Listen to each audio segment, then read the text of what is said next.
and welcome everybody to Rime of the Frost Maiden, episode 24. I can't believe we're on the Jeff Gordon number of episodes that we've done. What about you guys? Dude, it's been a crazy ride. I feel like it just started. Oh, of course. Well, welcome everybody on YouTube and here on Twitch to Rime of the Frost Maiden, episode 24. We're glad you're here with us. We're excited to get going. Follow me on all platforms, twitch.tv/SamsonPaul, YouTube, same handle, Twitter, same handle. Follow all that. Let's see. You guys plug your socials if you want other people to try to look for you and other things that you're doing.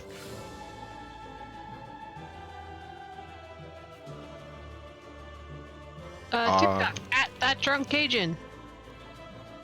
The Drunk Cajun whopping with TikToks of all of her pets and animals and all kinds of crazy first smarts and other pets, stuff like that.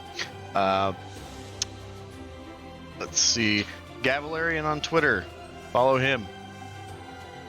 Chris Perkins does. You should too.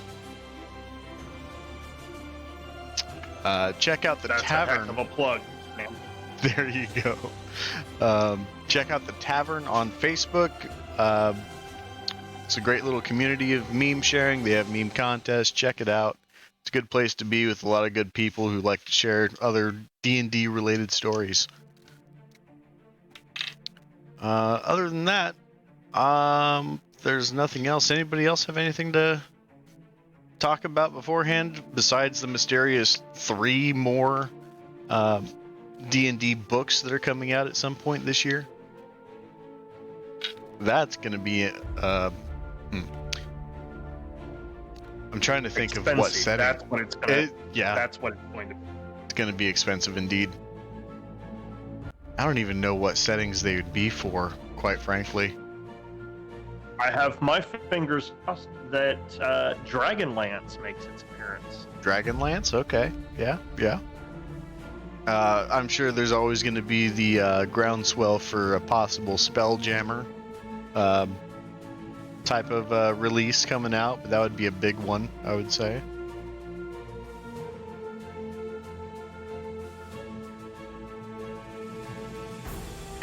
But with that all said and done, let's go ahead and do a quick little recap of last week. Can we do a recap of the last few weeks? Well, Oh, Billy. we can cover it. So the party went out into the wilderness, escorted by the 2 winter wolves over to the lodge that was beholden to a frost giant who was abusing the dogs, they said, and injured one of them, and a little bit of a farce was seen through the act that this winter wolf was giving off, and regardless, they kept their word and were fairly peaceful going through, protecting the party from the harsh winters ahead.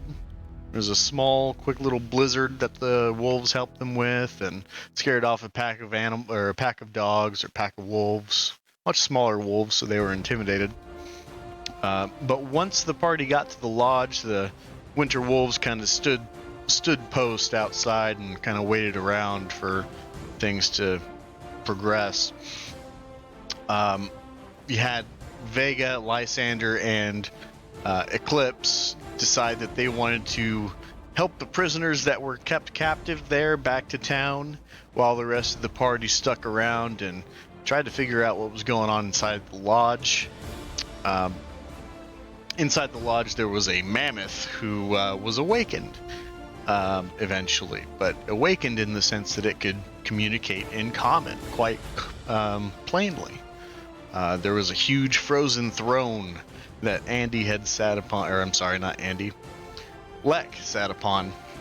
Character Lek, player Andy, and that burst a power of cold energy through his veins and shot up through the lodge, through a little skylight area, and nothing special that anyone could notice at the very beginning or at the start.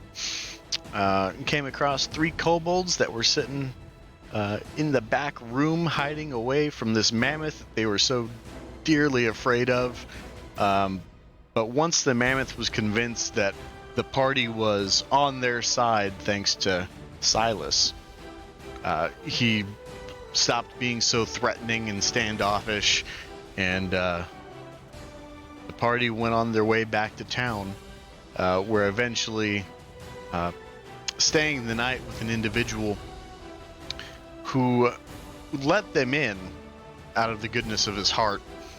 And by the end of the night, when he went to sleep, had visions and started hearing voices and spoke those words aloud and scared the crap out of Carcass, because Carcass recognized those sounds and syllables as his captors previous to the campaign. With the advice of Silas to tie him up in case he were to be overcome or overtaken by the sentience that was invading his mind, the party slept through the night pretty calmly while he was tied up. And then we caught up last week with Lysander, Eclipse, and Vega escorting the prisoners back to their homes, and did so with a little bit of trouble from the winter, as a huge blizzard had just descended upon the area with no notice whatsoever. But eventually making it back to, let's see, what was her name? It was Hilda, I think? Yes, Hilda. And delivering her children back to them, and eventually bestowing the gift of her husband's boots to Andy. Sorry, Lek. Because we have a character named Andy, it makes it so easy. From there, the party went and tried to contact the town speaker. Didn't like the cut of her jib whatsoever. She had a problem with Silas, and Andy, the character, took it upon herself to knock out the town speaker and do away with the speaker for good, and killed them. And Silas had appointed the muscle, the standby guard, as the ventriloquist, as as new speaker of the town. That was about 2 hours ago. And when the party went back looking for refuge for the night, there was decisions to be made whether or not they wanted to bunk up with the person who's been having the scary voices in his head, or in the house that was a house of incest, where the mother had married her brother and the kids were offspring of that. So Lek took it upon himself to start going door to door in hopes of finding some alternative shelter for the night, and opened the door and found an elven woman who invited him in and talked of things and potions and other tinctures that she's created, while taking a shot of some substance that she said was really good, that she had sold to a certain pastry guru here in the 10 towns. And Lek began to get really sleepy and start to fall asleep. And that's where we ended on last week. Anything that I've missed so far? No, I think that pretty well covered it. All right, that's a 2-week recap just for you, Billy. Thank you. So now you're all caught up. Yeah, consider me completely 100% caught up. So, I'm sure there will not be a single question that arises at all. not at all. Not at all. Meanwhile, while Lek was going through, did you guys, I can't recall this exactly, did you guys decide to go back into the Hilda house? Or did you decide to go somewhere else while Lek was looking around? Or are you just standing around outside in the darkness?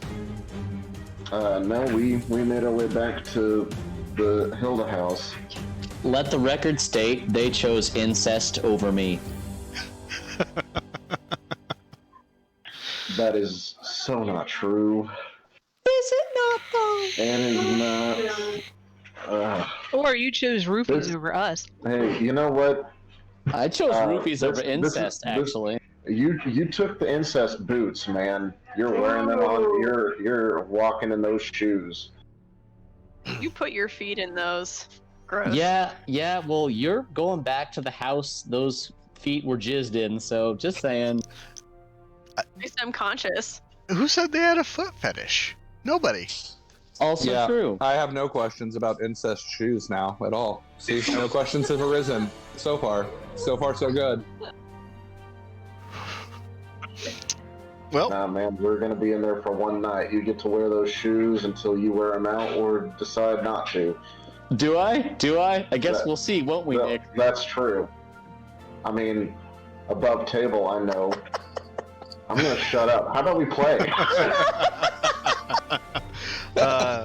friendly reminder for ends in the chat if you take a stand against incest.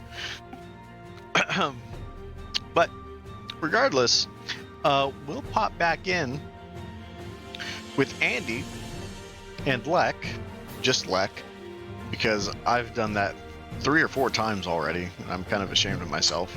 Oh boy.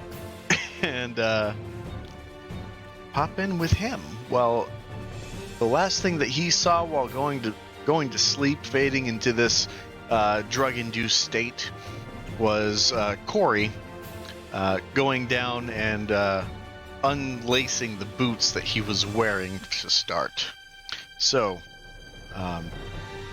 it's very quiet. You start to have a very nice, pleasant dream, almost euphoric in a sense. You feel really good. And you start to feel yourself just start to melt, you know, you kind of just melt down into the floorboards. You don't even notice that it's a little colder in here than it was the Hilda house or the speaker's house. You just start to fade all away. But then you feel a slight nudging. And you wake up and you see Corey has opened up your vestments and is digging through your pockets now, and your eye kind of just barely opens up and you see her figure kneeled down to the side of you. You look down, you see your shoes are off, your staff is not by your side. What's your immediate reaction? Well, I'm gonna see if I have control over my extremities. All right. How would you like to test that? Well, I want to be very subtle, so I would just see if I can open and close my hand really quick. You I'm do picturing wiggle your big toe. Well, since I can see it now. Yeah, no kidding. So you kind of glance back over to the left and kind of mask it as just moving in your sleep. And you get a glance of your hand, and you have the ability to close your fist and open it back up in the fine metrics that you're trying to obfuscate your intentions of trying to see how in control of your own body you are. Okay. Okay, so what I would like to do then, so I don't have my staff, I don't have my shoes, my coat's open, and she's just digging around in there, pretty much on Yep. top of me, right? She's kneeled down to the side of you. Okay, how nice of her. Okay, then I would like to. Can I from where I'm lying? Can I see where my staff is? Go ahead and make a perception check.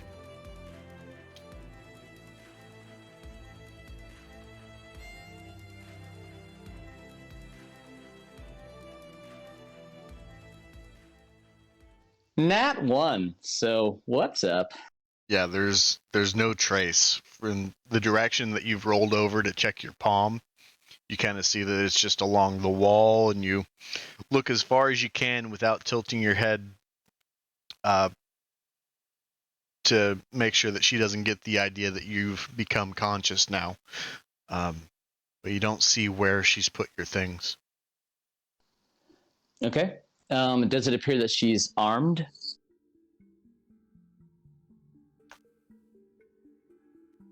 Let's see. With that perception check, since you're using this time to look around, you would not know, especially because you rolled over away from her to kind of get a look. Okay. Here's what I'm going to do then. Is there like I'm guessing this whole shack is made of wood, right? Yes. Nice. Is there anything especially flammable nearby? There are a few very old curtains hanging up in the window. Cool. So I'm going to make like I am talking in my sleep and cast prestidigitation to light a small campfire underneath the curtains. Okay. Yeah, so you cast that spell just in the guise of your sleep talking. Go ahead and make a deception check with that. Not a problem.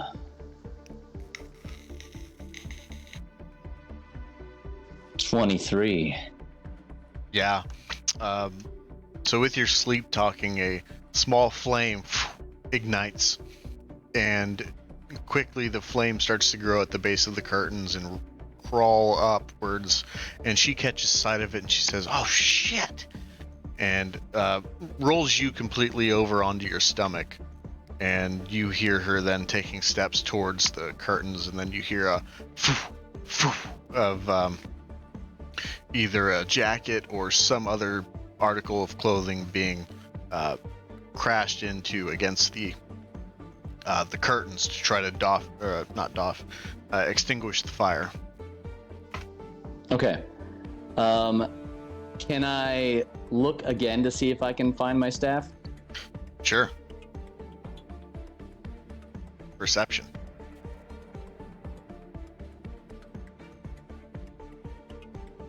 Ah, 16. 16. As you've been rolled over, you tilt your head to the other side that you haven't seen, and you see your staff and a small satchel sitting next to the door. Okay. Am I very far away from where my staff is? You're probably about 10 feet away. And is she between me and there, or is she on the other side of the room? She's on the other side of the room. All right. I would like to quickly get up and grab my staff and turn and face her. Okay. Let's make this an athletics check. Fair enough. Whew, 19. 19. You pop up and dash over to your staff and the rest of your belongings, and you quickly wield the staff and turn and face Corey as she looks back as she hears you had quickly moved out of the way. And she says, "Hey now, I wasn't gonna hurt you."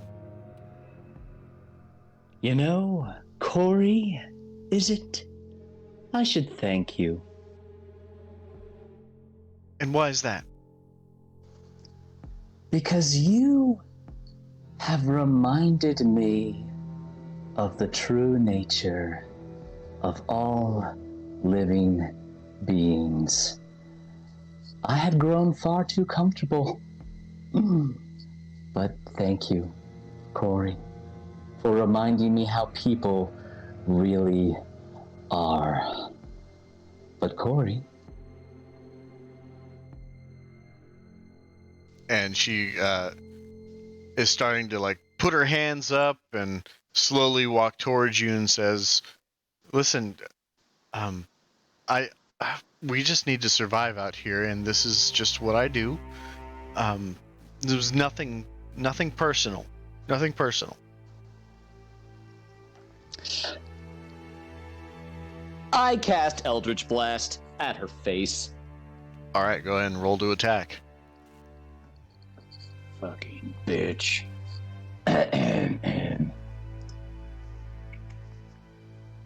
Oh. Yeah.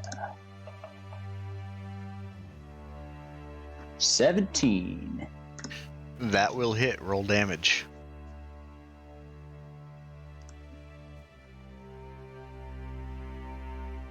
Eight. Go ahead and describe your fatality.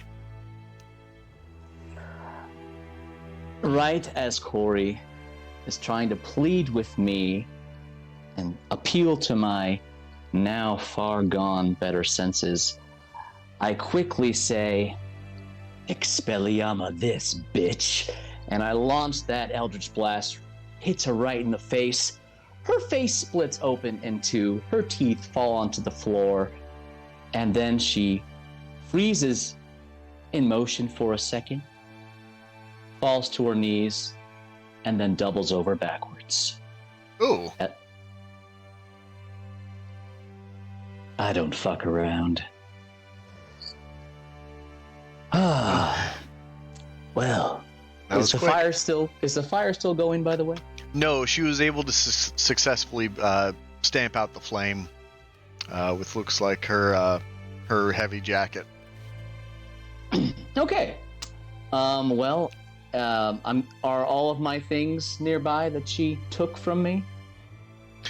You check the bag and you see that the boots were actually underneath the bag, and she had pulled out some of your coins already that you had on your person, and a couple of other things, but you account for everything at this point.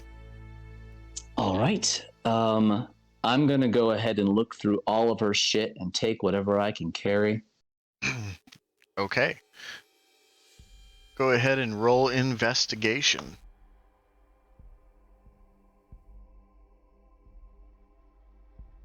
10. 10. So as you're going on her person, you find a couple of vials that look like the exact thing that you drank earlier that put you a slumber.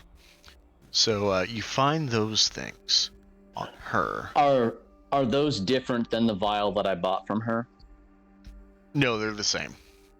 Oh, they're exactly the same. Okay. Great. Then I'll pocket those with the one that I bought from her. And I guess that's pretty much all I find. On her? On her, yeah, sure, on her. Yeah, on her, yes. Okay. Is there a desk or you can shit? add about 30 copper to that. She had 30 copper coins. Oh yeah, rolling in it. Gee, thanks, Corey. God, fucking me even when you're dead. Including your money back. Right. 30 copper. Okay, that's money in the bank. All right. All right. Well, I'm gonna gather all my things, and I'm guessing, is there like a desk or dresser or something like that nearby? There is there's a hutch nearby that has a number of things on it that you can spot just plainly. It looks like a mix of different herbs, different tools, mortar, pestle, that kind of thing, alchemist tools. Gotcha. Okay. Would I notice that if there's anything really special about any of these particular tools? They could sell for about maybe 5 gold or so. You would have to know how to use it. This poisoner's kit and the alchemist kit, those are things that you can have, but not necessarily everyone has the competence to use it. Got you. Let me rephrase my query. Would there be anything on there that Zizix would be interested in?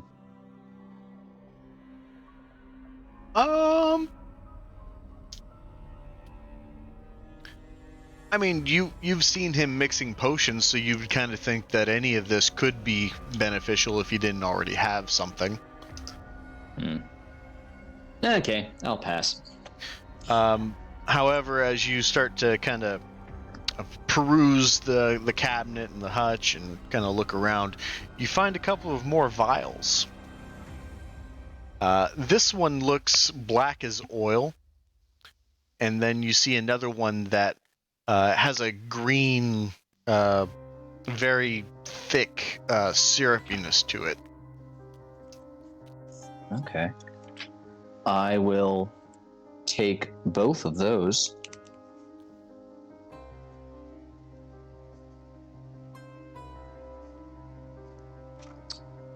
So that means I have the green vial, the black vial, and how many of the sleepy time vials did I get? I believe in total you have 4. Okay. Very good. Okay, then I will gather up my stuff, go out the door, walk 10 feet away, and turn back around. All right. And once I've done that, I will cast Prestidigitation at the base of the house and burn that fucker down. All right.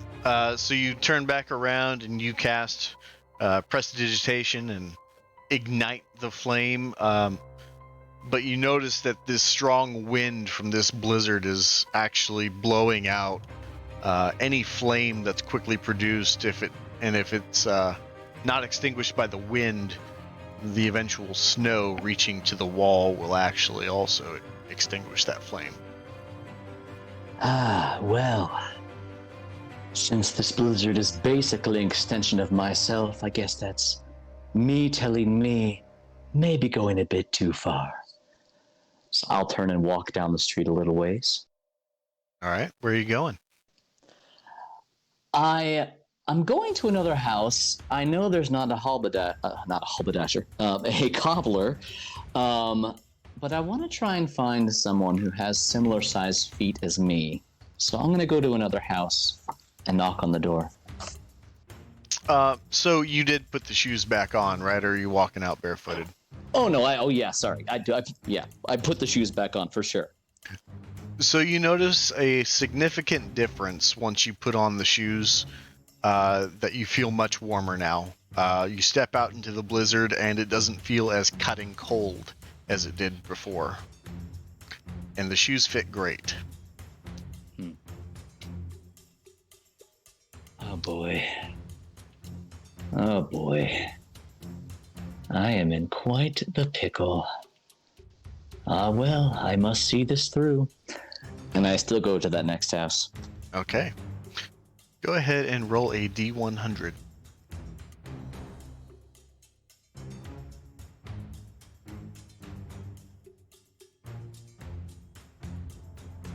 $94. No kidding. Okay. You knock on the door, and another woman, this is a much older woman, opens the door, and she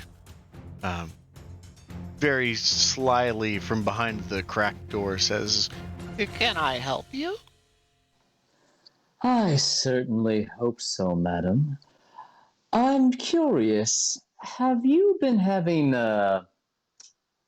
dreams as of late? Oh, I do have dreams from time to time, yes, why? Well, have you had the kind of dreams where you, hear voices, but they speak in a language that's very harsh and ununderstandable? Yeah, have you had them too? No, I have not. I am going around trying to get a feel for how widespread this is. Do you have these super often?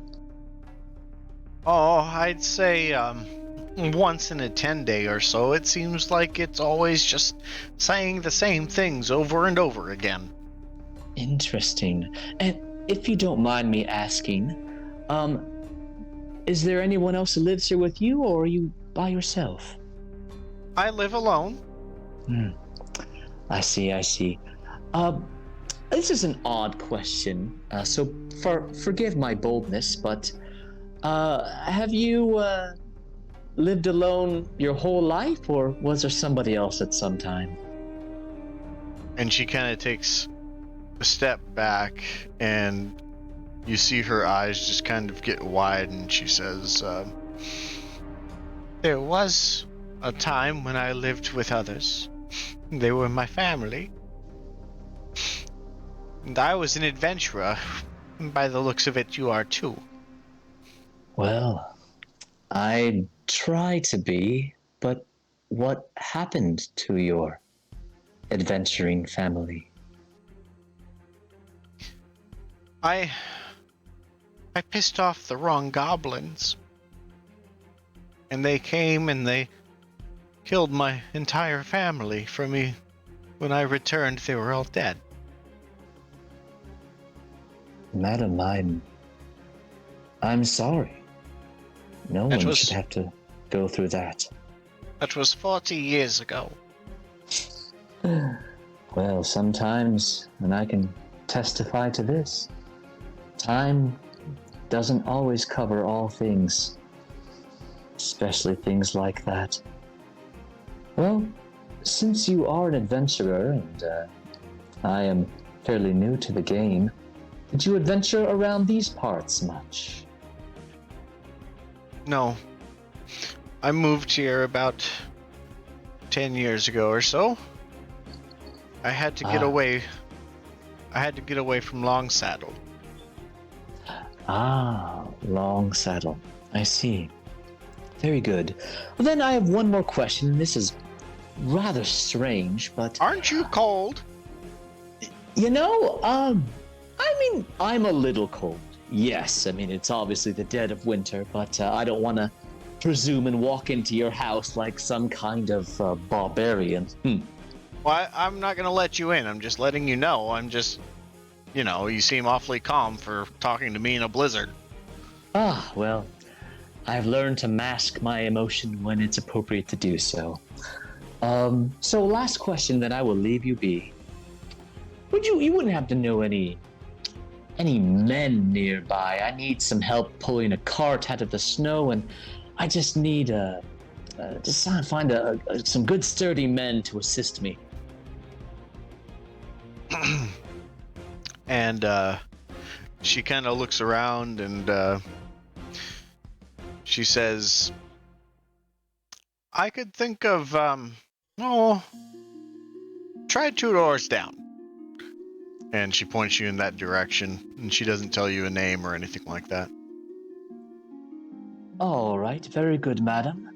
I appreciate your assistance, and I don't believe I had the pleasure of actually learning your name. My name is Cater. Cater. Well, Cater, thank you for catering to me. Roll a performance check, Andy. Yeah, I saw that coming. Oh, no! Oh, good. I thought that was a 1. 14.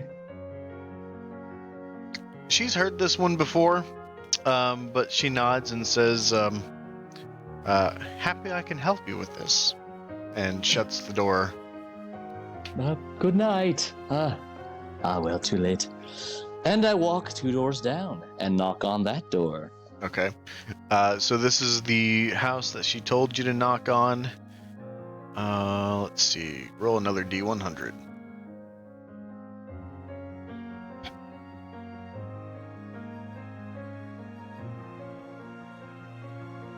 $70. 70. All right. And a young dwarf opens up the door and he says, "Hello." Hello there, good sir. My name is Lek. I'm new in town, and I must admit I don't really know where anything is or who anybody is. So I'm having to get all my information the old-fashioned way, if you know what I mean. Have you lived here long? What's it to you? Well, I'd like to kind of know where I can find people and things that I need. So I just want to. If you're new here, then I don't want to bother you. But if you happen to have some knowledge of this town, I'd love to pick your ear for a moment. You want to know about this town? There's nothing here.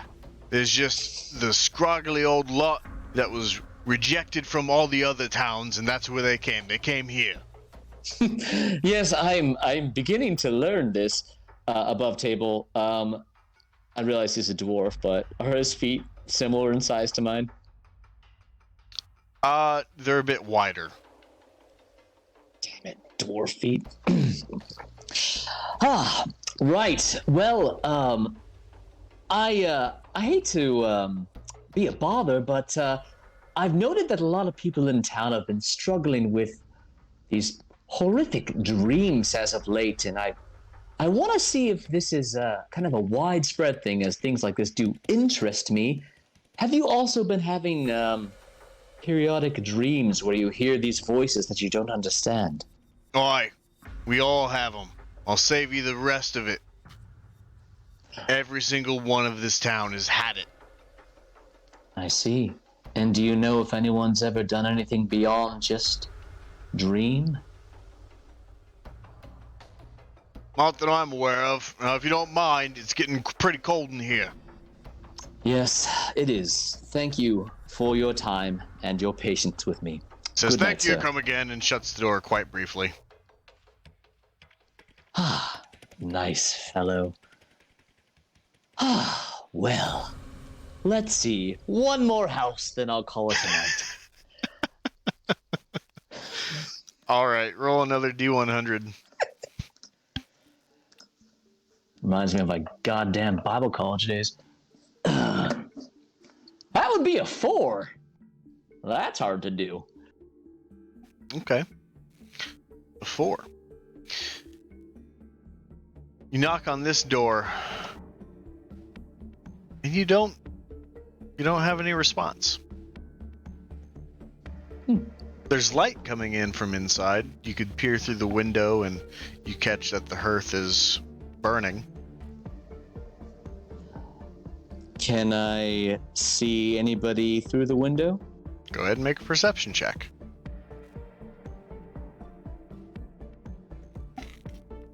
Nat 20, so 21. Look at that. You do. You spot an elf sitting in a rocking chair with a book open, fast asleep. Is it a male elf? Yes.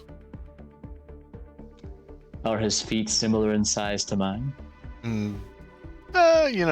From what you can tell, they look pretty similar. Is his door unlocked? You can certainly try. I will try. The door is locked. What a sensible fellow. Ah, well. I will, blast it all. I will knock one more time on his door, but a bit harder this time. Okay, go ahead and make a strength check. That'll give me something to judge it by. This should be good. Where's my strength? There's my strength. Oh no, it's not that one. There we go. Nat 20, which would just be 20 because I'm weak. All right. And with that, you hear a large, loud squeaking noise and some footsteps coming to the door, and the door opens and he says, "Good heavens, who are you and what are you doing here?" Hello, good sir. My name is Lecturelong, and I have a very odd request for you, and I know you just woke up, but this How might did you be know an I op- just woke up? Well, because I'm a fucking creeper. How else? And he shuts the door. Very well. We'll play it this way. I cast Shatter on his fucking door. All right. Go ahead and roll damage.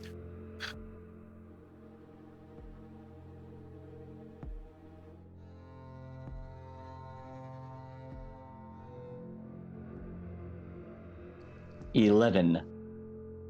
Okay. The door splinters off at the hinges and falls back behind him in 3 pieces. And he's takes a step back and he reaches for his sword and he says, "Hey, how dare you?" How dare I, you say? How dare I indeed. Well, now that we're here, I suppose I better finish. I cast Hex on him, Okay. and I think he has a roll for that, I believe, right? No, he doesn't. Yeah, No, it's just a hex. Yeah. And I'm gonna give him disadvantage on strength. Okay. All right. And I'm gonna cast Eldritch Blast at him. Okay. Roll to attack.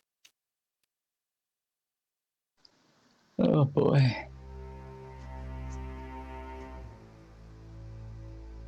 Oh, there you are. 14. 13 will miss. 14. 14 will miss, yes. And he looks to you and he says, "Oh, you picked the wrong fight." And he's going to charge at you with his longsword and make 2 attacks. The first one will miss wide with an 8. The second attack will likely hit with a 17. Yeah, that will do it. Mm-hmm. All right. That's going to be 9 slashing damage. All right.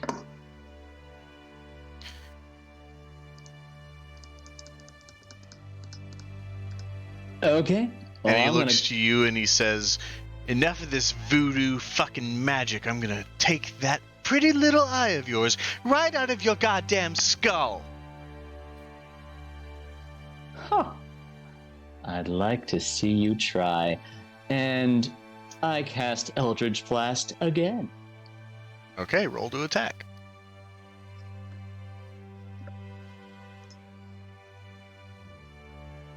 $20 dirty. Yeah, that'll hit. All right.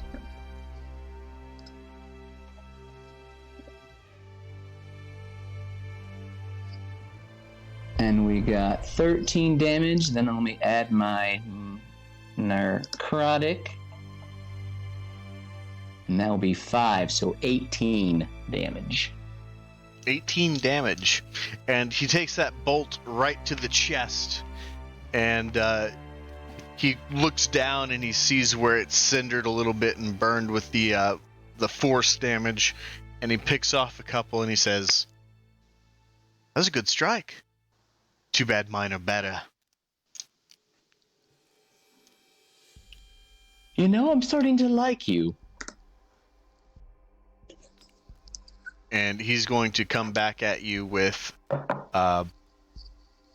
his longsword. And you see now that instead of just wielding it very dexterously with one hand, he grabs both the hilt of the sword with both hands, and he begins to charge with all of the might in his elven body. That is a 16 to hit. That'll do it. Okay, that's that's 13 slashing damage. Cool. Oh, question. Yep. When I shattered the door, was he within 10 feet of the door, perchance? He was. I would say he was. Oh, well then I forgot to do the damage for that. If it matters. That was 11 damage, and he had a dex save, or was it a con save? Let's see. That was a con save.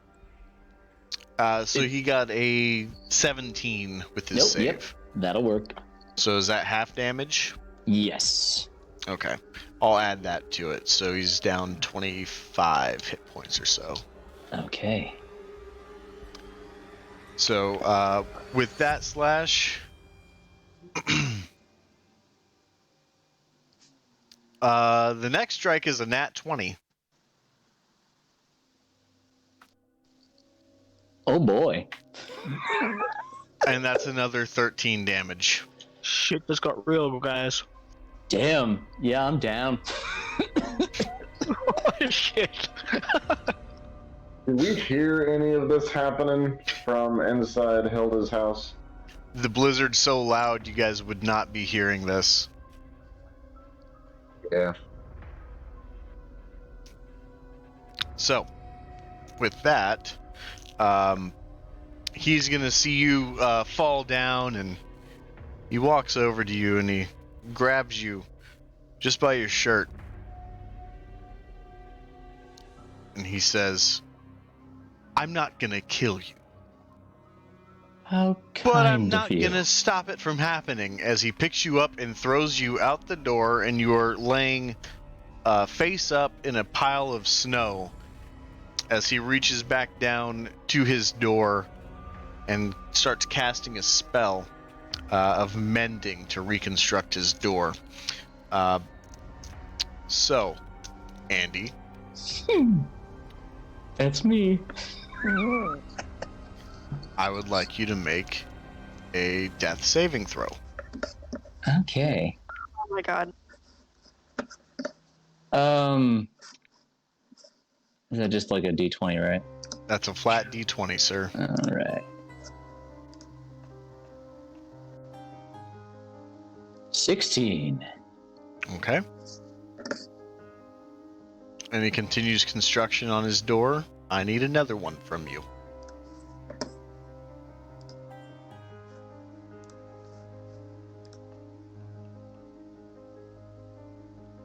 Five. Okay. One more.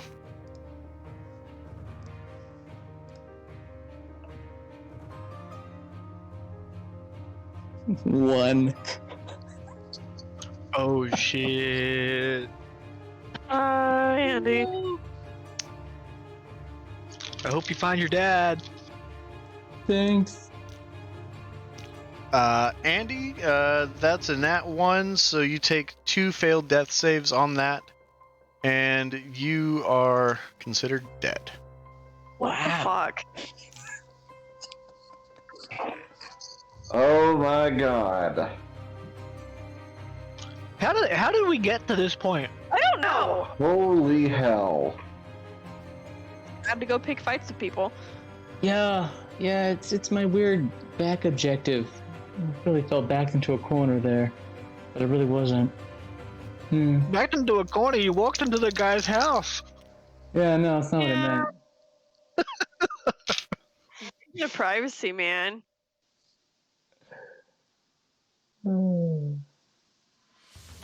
So, with that, we'll hop over to the rest of the crew, who's over with the Hilda fam.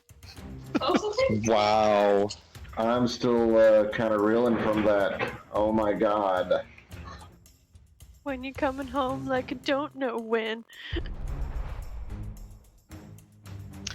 So you guys are sitting inside of the home with Finn and his sister, with Hilda actually retreating back to her room and sleeping for the night. All's pretty quiet. There's not much going on inside. What are you guys doing at the moment?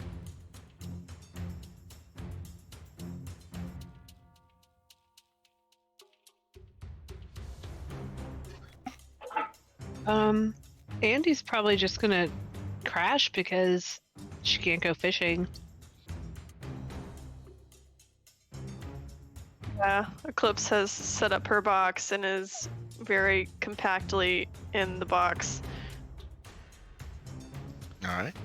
Vega's gonna think about all the fun things she's gonna do with Lek when they get back together. Eclipse does not miss Lek in the slightest. I'm sorry, too soon. Let's say.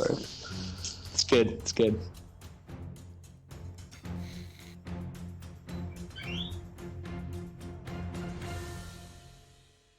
All right. So as you guys try to set up for rest, you guys kind of sit back and just lay your heads down. Is anyone taking watch throughout the night, or are you all resting all at once?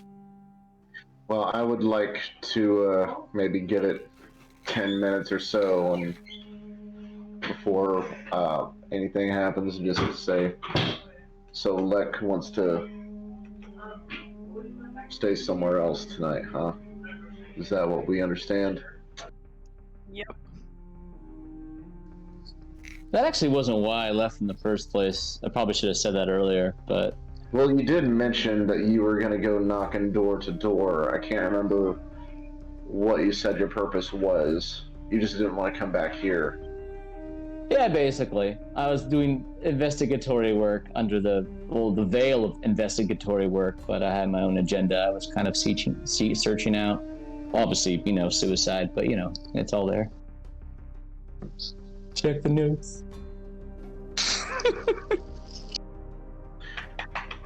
Well, I would give it a few minutes and just start the conversation with. So, what do you think it was that Lek was investigating? Did he mention it to any of you? Oh, Mm-mm. Not me.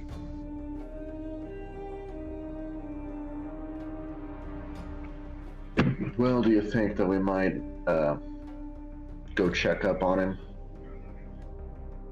he just left. I was gonna give it like 10 minutes or so. I mean, I still probably wouldn't check up on him. Nope.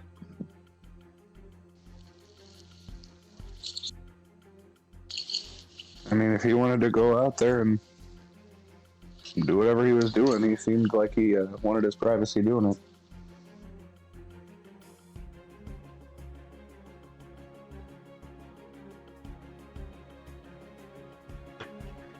I'll give it a little more time then.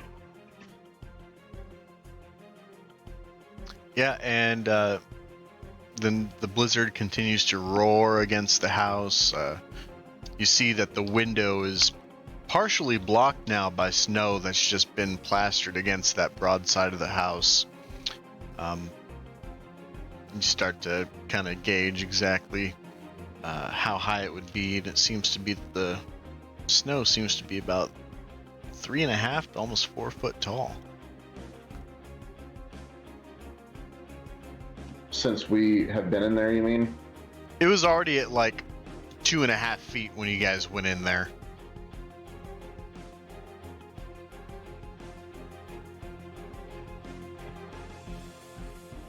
Okay. Well, I'm gonna keep an eye out outside the front window just to see if he's gonna come back, or see if I can observe him walking door to door and just scan him from afar if he is within eyesight. Off-table question. Didn't he say he was going to sleep somewhere else? I never said that. I don't think I said that, at least. Okay, I just want to I make don't sure. remember that. That wasn't why I left. Like, I just didn't want to go right back to that house with everybody. I just wanted to do more investigating, since we already knocked on like 1/3 of the doors in the town. Like, what the fuck? I'll just do the rest. That was my original statement, I believe. No. Okay, yeah, then if that's what he said, Andy wouldn't be thinking anything of it.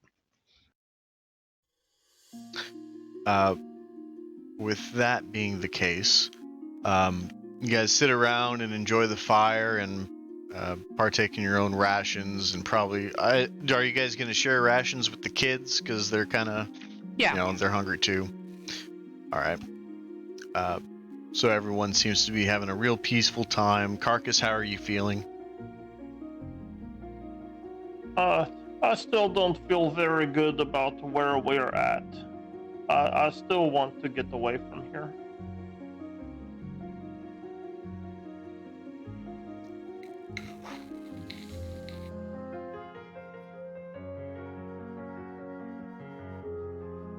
Do I see him at all walking around? Did he go too far? Yeah, he Did I went look back out the window? like probably about 50 foot down the road. And, it's not in the pane of view with the window. Because there's not really any rhyme or reason to this town on how it was built. Like, there's no streets. It's all just like, here's a house here, here's a house there.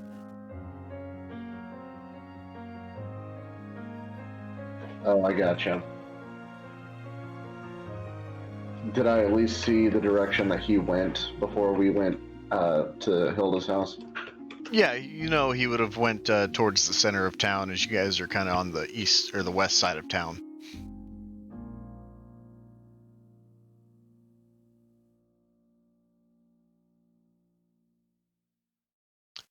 About 30 minutes goes by. And all is quiet except for the rasping noises of the wind hitting the crevices of the walls and creating a slight whistling sound. A few of you start nodding off to sleep to get your rest. Lysander is still keeping watch at the window, but no sign of Lek. The blizzard's picking up pretty bad. It's about the same constants that it's been. It was quite an intense blizzard. So in a way, I live on. Through the blizzard. I mean, he's not wrong. I am the blizzard.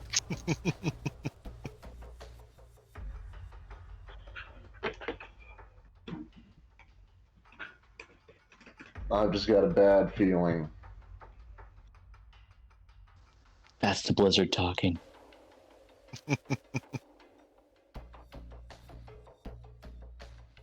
Sam, I sent you a message. Yeah, I saw that.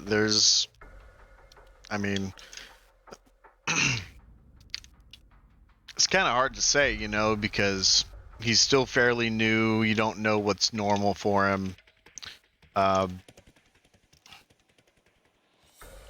But Lysander, I'd assume, would probably be a little, worried after about an hour. I'd say would be at least a normal time to go out and look for him.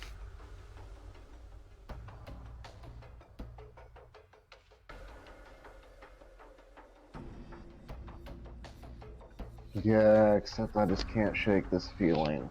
Something's not right.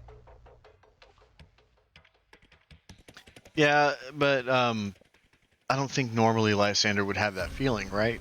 That's just because you know what happened as a player. Well, I also am curious as to what it was he's investigating. Gotcha. Okay. So it's not just a bad feeling about his safety. I've got some suspicions. Quick way to die was probably the main thing I was investigating, but continue.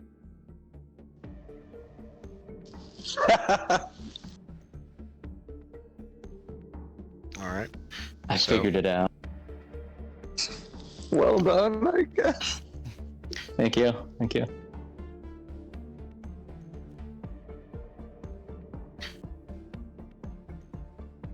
So, do you want to audibly discuss your concern with what he was looking for with the party, and try to come to a justification that way?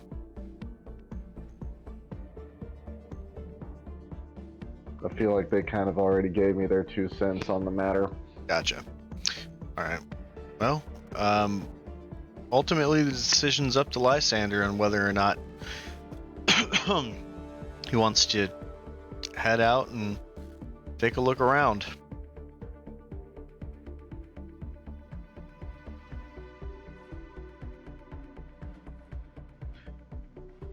I'm gonna go look for him.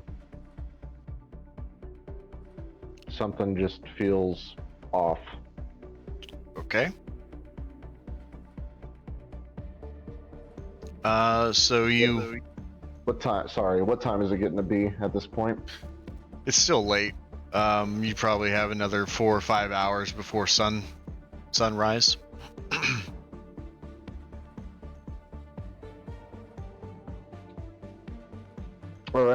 I'm gonna turn to everybody and say, well, I think I'm gonna go and keep Let company and see where he ends up at. If he decides to come back or if he ends up somewhere else, at least we'll know where he's at. But he didn't say where he was going. And there's a blizzard. Are you just gonna knock on every door? And See if I can- Zizix will chime in and say, well, didn't you say you were gonna stay and watch? No. Oh, never mind. I'll go back to tinkering. But I might have a job for you whenever I get back, Zizix. I'll talk about that later. But in the meantime, seeing as how there was that one night where I went off on my own and something bad happened, I just don't want anybody else here to make the same mistake, so it's just good to know where everybody's at. That's a fair point, because Lysander was kidnapped at one point. Would anybody like to come with me? Yeah, you know what? I'll tag along now that you put it that way. Very good. Thank you. Let's head out. We'll be back. All right. So you guys head out into the dead of night, and the harsh elements of the blizzard descending down upon you. Go ahead and try to make a perception check.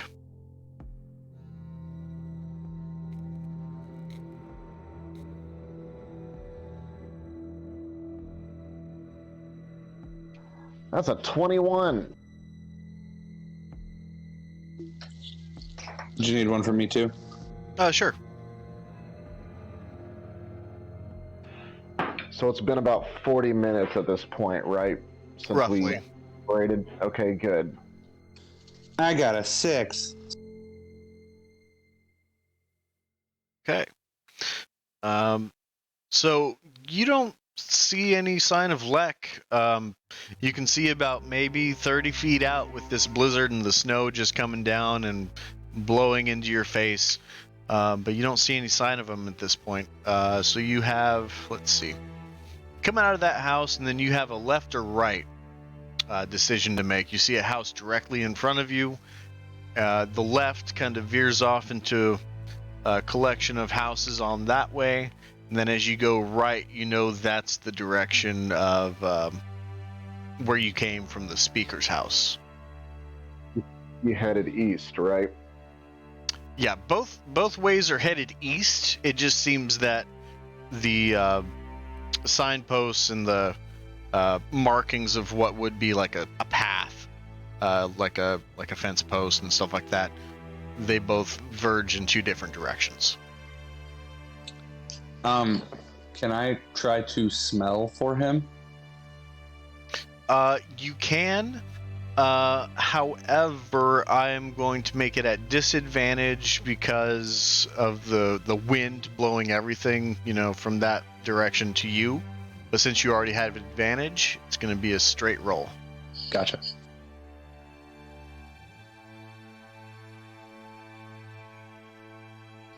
That would be a 16. 16. You're not able to pick up any scent of Lek, but you do get a brief whiff of something burning in the direction to the left.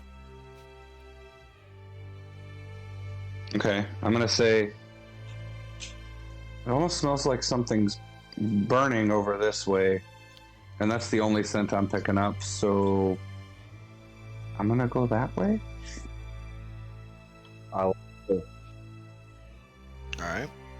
And so you follow your nose like Toucan Sam and make your way down that path, and then the scent of burning is very fleeting at the very slightest, It definitely smells like it was a fabric that was burned that you're catching the whiff of, but once you make it about 30 feet further that path, that smell is long gone.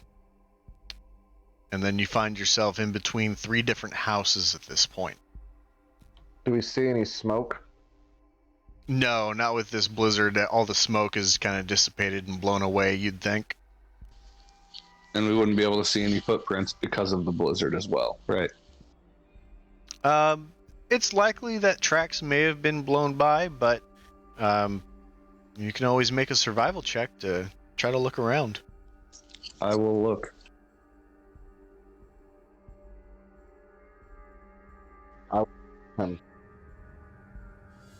Okay, so each of you roll once, or one of you with advantage. I will roll with advantage. Okay.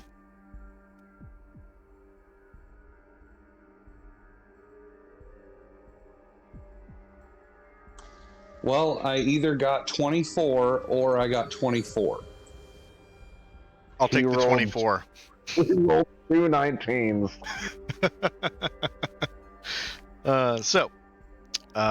With that, you start looking around, and then you see that there are noticeable cylindrical holes in the ground. It looks like it goes up to one particular house.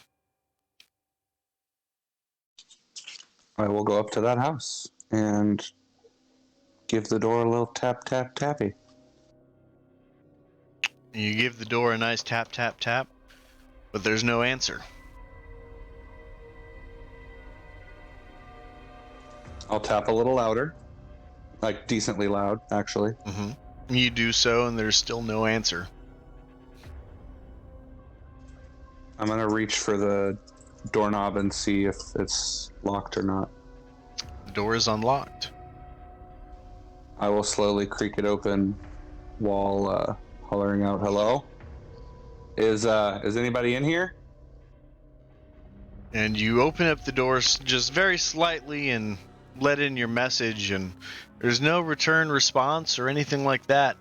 But you're picking up the smell of blood coming in from in here. Then I'm gonna finish opening the door and walk in. The immediate vicinity on your left, you see immediately a woman, an elf, sitting back on her knees, leaning completely backwards like she was doing some sort of quad stretch. You see the splattering of blood on the wall behind her.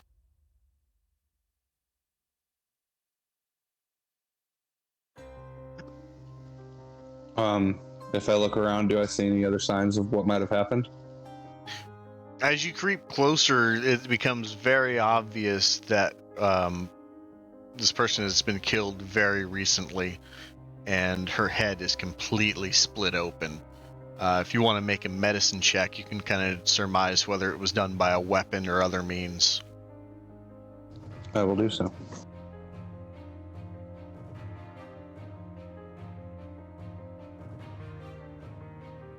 That's a dirty 20. It doesn't look like that the blow came from overhead like an axe or anything like that. It looks like it was some sort of magical spell that did this. Okay.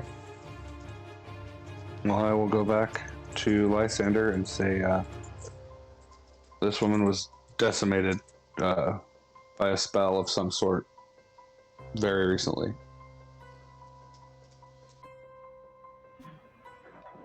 Oh, shit.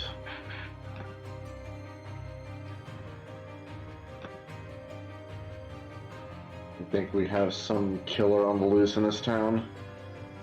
I have no idea, but I'm going to see if the footprints lead away from this house as they led to it. Cool. Let's go investigate outside. All right, go ahead and make another survival check to look around.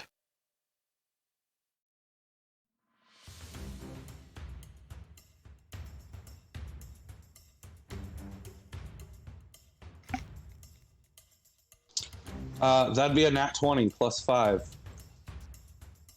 Yeah, you follow it up You follow that cylindrical hole in the snow where something has been moving along this way. The footsteps alongside it seem to be blown over really well, but penetrating the top of the snow has left a distinguishable mark, at least for the time being. You follow it along and you find another house on your right that it leads up to.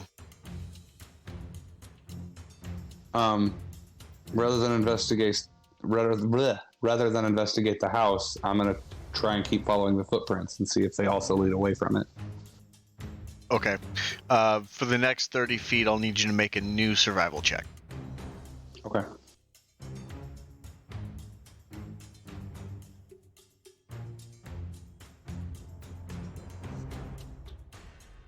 $22. Yeah. That's a really nice roll. And you follow it all the way down the street, and you see that there's someone laying in the ground in front of the house directly ahead of you. I will go investigate. Okay. You walk over and you see Lek lying face up with his eyes closed in front of this house that looks like it has distinguishable marks on the door ahead of it. Okay, I'm gonna check for a pulse and breathing. I'm gonna cast Cure Wounds immediately. Plus, he's But- fine in the snow. By the way, this current comment looks like Weekend at Bernie's. Okay, continue.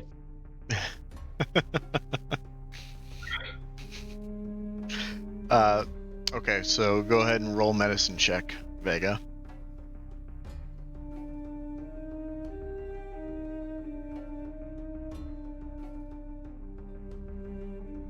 $13. 13. As you're trying to get underneath his clothing and try to find some sort of pulse in the neck or down in the wrist, let's jump over into the afterlife, shall we? Oh boy.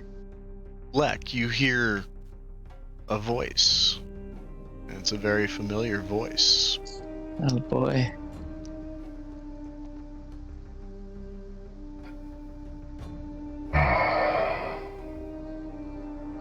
You've done it to yourself this time. You know, you're not lying. You're very lucky. And I don't think you even know why. Care to enlighten me? Well, your counterpart that you just did battle with was so kind to cast Spare the Dying on you before he cast you out into the snow. So you are resting right now. You are unconscious. And I needed not to intervene. Interesting. Why on earth would he do that? If you are to be so reckless in carrying out this task for me, dare I say that I may have to find an alternative solution. No, fool me once, shame on me. No, I will not be this reckless again, my lord, I swear to that. Sleep for now. We'll talk soon, Yes, my lord. idiot. That's fair. Vega, you find a pulse. Oh, thank God. Is he alive? Yes. Let's get him back. I will cast Cure Wounds. Yeah, roll your dice.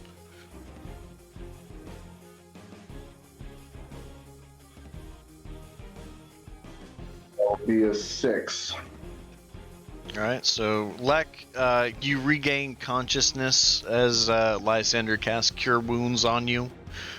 You've been laying out here for about 40 minutes now. But surprisingly, you're not cold whatsoever. Damn these boots. Are you okay?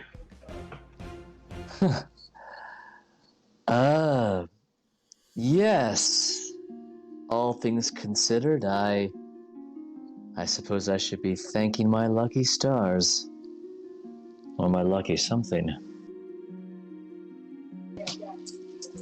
Well, you're welcome. Pardon, what was that, Lysander? The snow muffled your voice. Said, well, you're welcome. Because I cast Cure Wounds on you. Oh, thank you. Humble. No, sincerely, friend, I do appreciate it.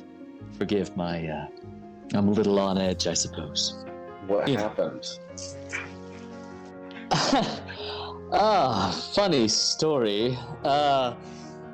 So, I was going door to door and I had this one lovely elf woman make me unconscious and attempt to rob me, so, well, I was forced to fight for my life, and I was successful. And,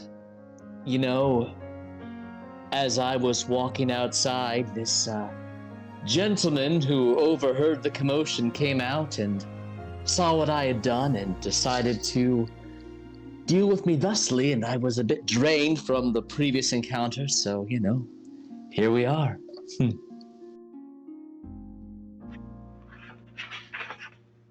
I would like to roll insight.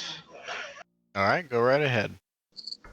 What? That was exactly what happened. Yeah. Doesn't mean that I believe you entirely.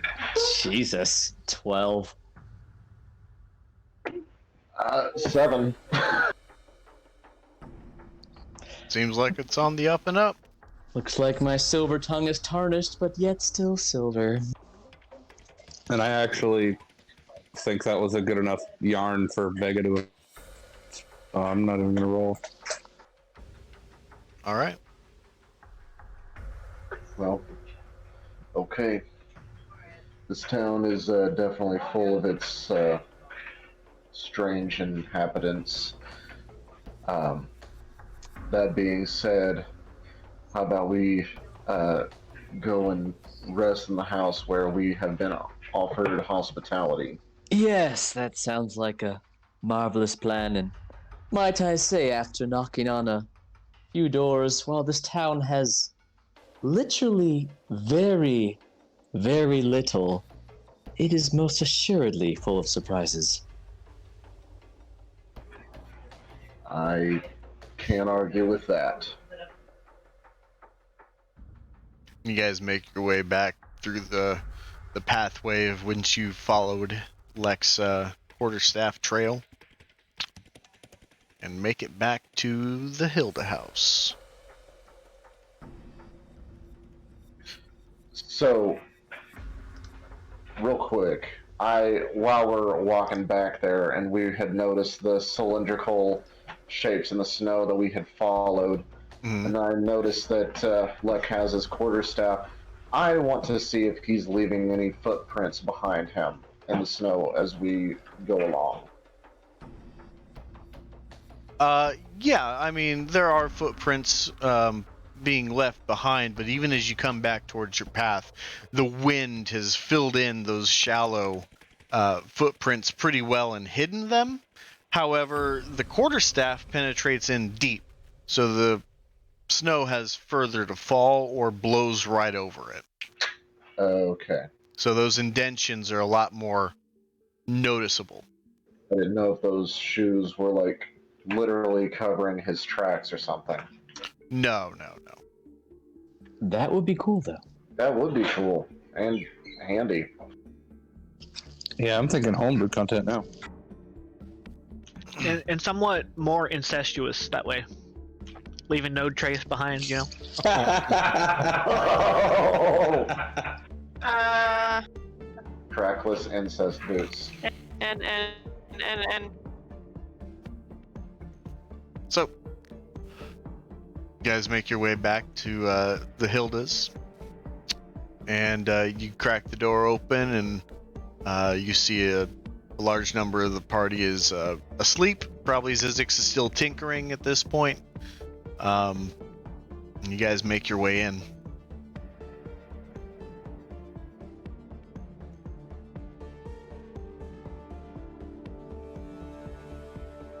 And I will lead Lek and sit him down by the fire if he's still hurt. Probably hobbling.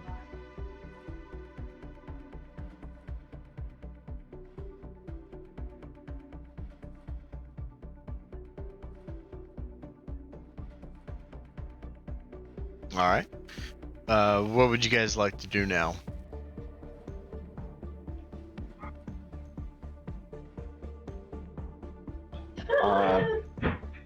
I'd make sure the fire was stoked and keeping Lek warm, and I would go over to Zizix and say,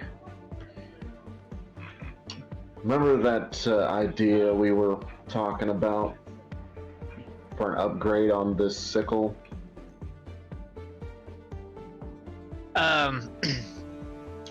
Zizix is kind of half paying attention because he's really invested in, creating recipes for potions, and he will go, I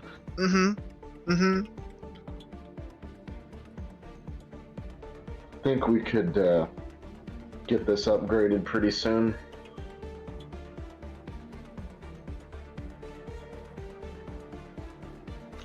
Yeah. What were you thinking?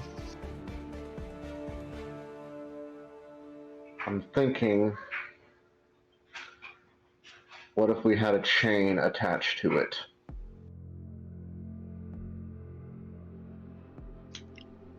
In what way?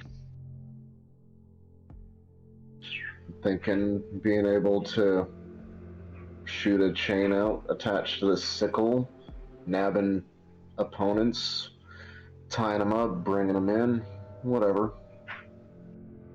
It could have many uses. Oh, I'm not discounting the usefulness of that. But were you thinking like attaching it to your arm so it's completely a part of you? Just attaching it to your sickle so you can. How exactly do you want that to work? Let's talk about that. But I don't want to above table spend the whole conversation discussing this. Sounds good. Yeah. All right.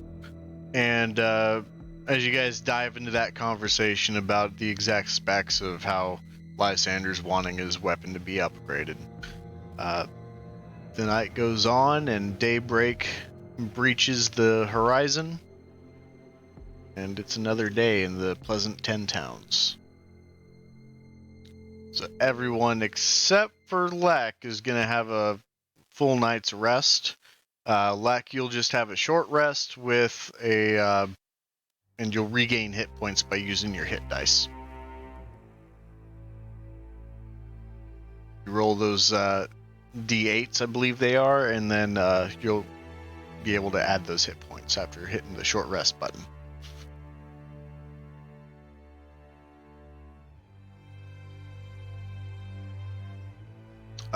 The party, though, starts to awaken, and everyone sees that Lek had made his way back to the house.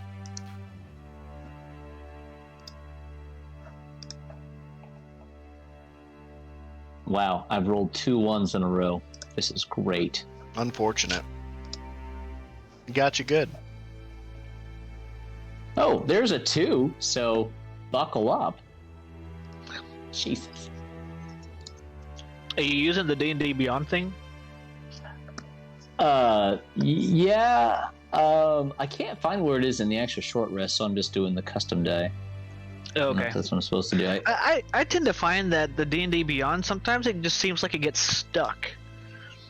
And it just consistently rolls very low or very high Oh, for like an entire day. Oh, you can do that. Wow, discovery. Anyways, didn't need to do that. Because I mean, just playing the odds, like that was 3 nat 1s in a row. That's highly improbable. Not impossible, but just I've seen it. Much yeah. obliged. Not to say that it's not that it's impossible, but it's just It seems to be Shit. more likely with digital dice. Yeah, understood. Okay. Well, anywho, I got 9 total, I think. No, only 3. Okay, no, I got 4 points total. Yep. So that's pretty cool. But you had 11, I think, plus because you had Lysander's, right? The cure wounds. Oh yeah. It's 11 plus. You had 6. 6, yeah. Well, I gave you 6. Yeah. Okay. Good gravy. I still don't understand how I can make that transfer onto my Delio, but We'll take a look at it during the Okay. break. fair enough. So, morning has arisen, and the party notices that Lek is leaning up against the hearth next to the cauldron that they have there, and trying to catch some Z's, as he still seems to be resting.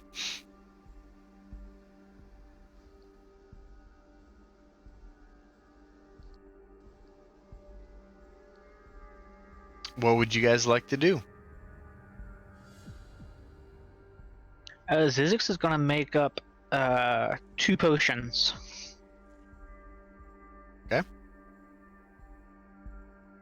Make those rolls.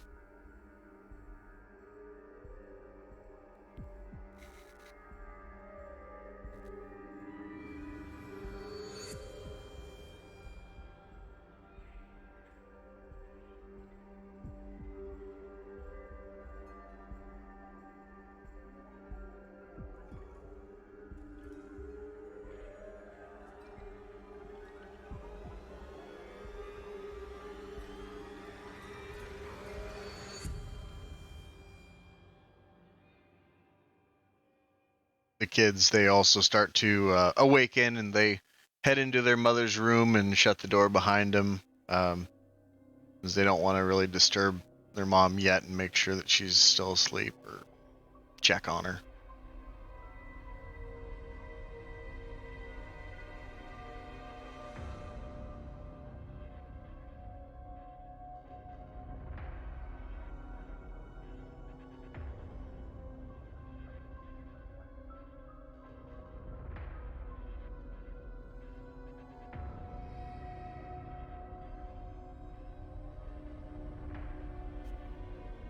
Did I lose connection?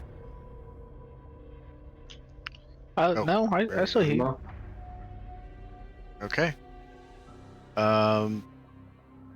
So the blizzard's still ongoing outside. The wind is still beating up against the wall. The snow seems to have piled up quite a bit since the last time you guys were outside. It's looking to be about 4 feet deep, at least.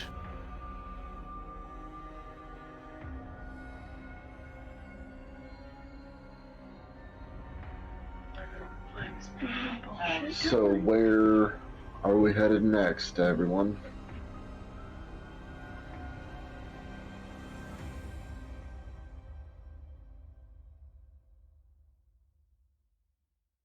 Well, I mean, above table, do we have any like quests or jobs?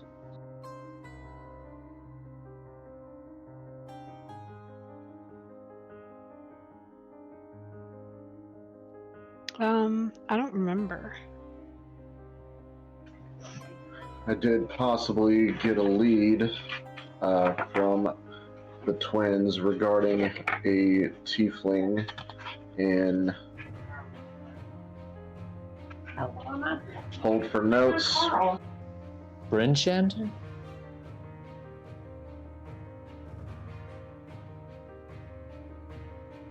Maybe. Did I not write this down? I was certain that I did. Well, that's where Lek would want to go. Eventually. I did not write that down. I cannot believe it.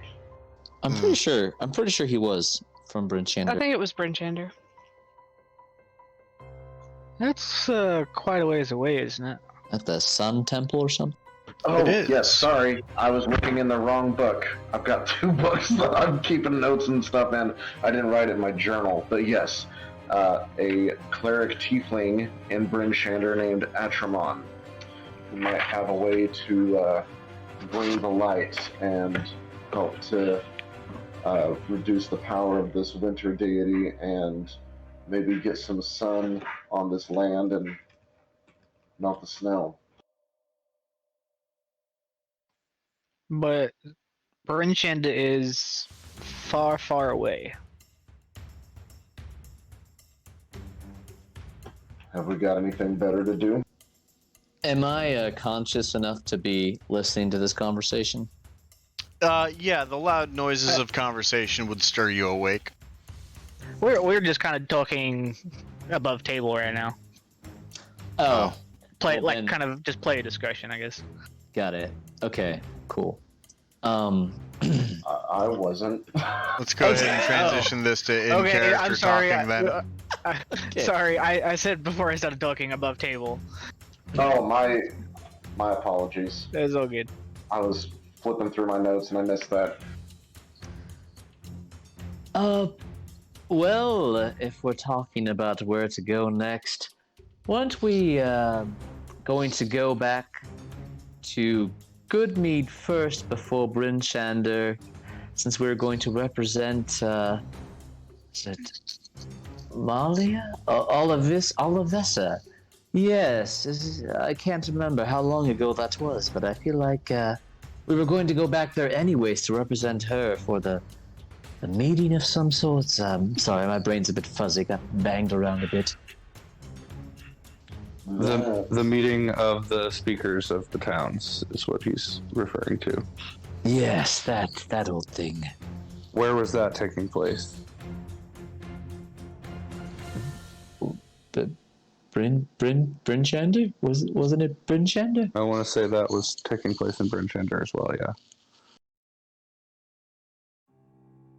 So, how about we go back to Goodmead first, and check in with her, and because quite frankly, there's not much here, besides lots of really grumpy and questionable residents.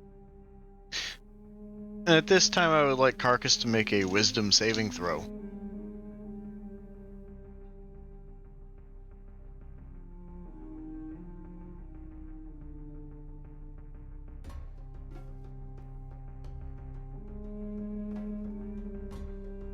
That is a 3.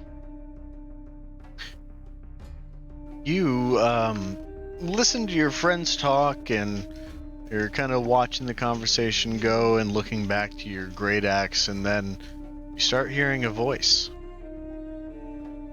That voice sounds like,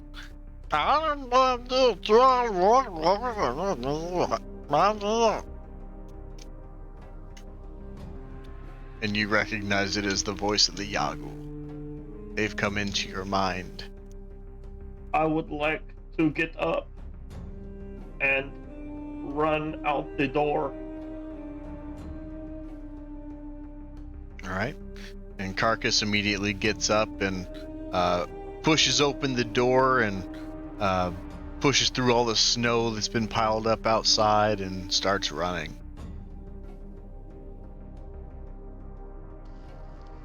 Ah, shit. I'm gonna run after him. And I don't want these voices, so I'm going to make the haste as quickly as I can. Carcass? Carcass is out the door. Andy's gonna follow him. Anybody else? Vega? Yeah, Zizix Zizix. take after. I'll catch up, guys. Lex hanging back. Silas will hang back with Lex too. Ah, there's a good chap. Play me something nice. He'll strum something on his lute while the party runs outside. And Carcass can be seen. Roll a d8, Brian.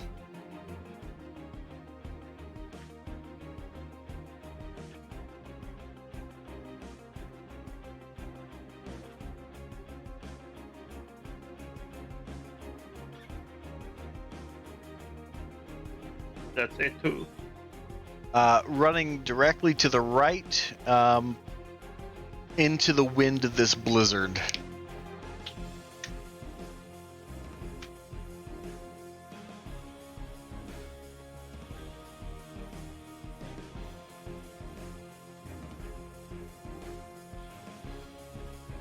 It's very blizzardy outside, and the wind is into your faces as Carcass continues to run. Carcass, wait!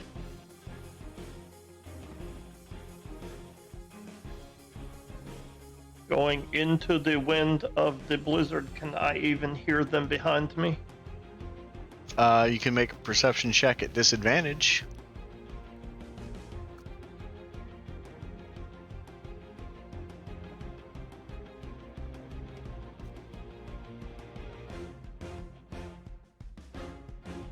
That is a 2. Yeah, no, you can't hear them. Then I will just keep going, making the haste. All right. And Carcass continues to run despite Andy calling out for him. He'll keep chasing. Okay, so everyone is chasing after him. Good. So I would like everyone to make an athletics check.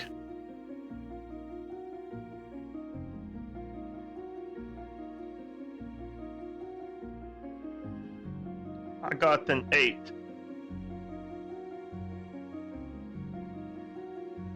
All right. Got a 17. I actually got a dirty 20. I got a 7.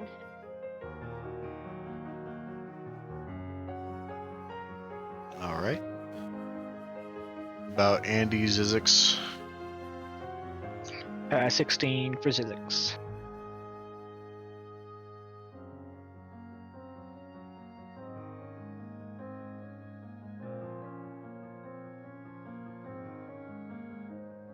All right. So, let's see. Lysander, Vega, and Zizix all are gaining ground on Carcass as he's continuing to just burl down this road and just running as fast as he can. He seems to be about 30 feet away from you guys at this point, just at the edge of visibility in this blizzard, but he's running so fast he's kicking up a storm behind him, and you can follow that if he does kind of fog out of view.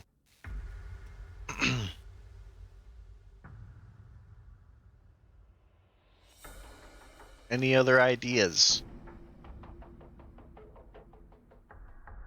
Follow his tracks, I guess. Is this, so how far ahead of us is he? About 30 feet. Zizix is going to pull out his hunk of verbig meat and yell out, "Carcass, meat hunk! Meat hunk!" All right. Go ahead and make a performance check, and that'll determine the DC I use for Carcass to listen. That's a 16. Okay. Carcass, perception check at disadvantage.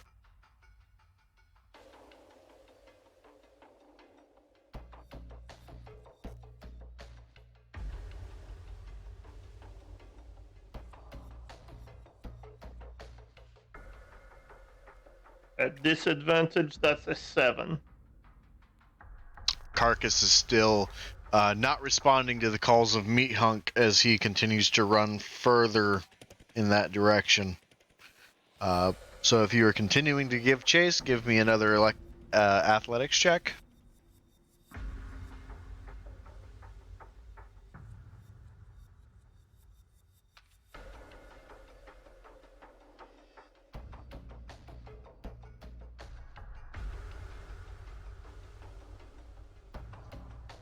I'm sorry, who was that on? Whoever's chasing after him. I will give you one too then. Yeah, okay, that's 10.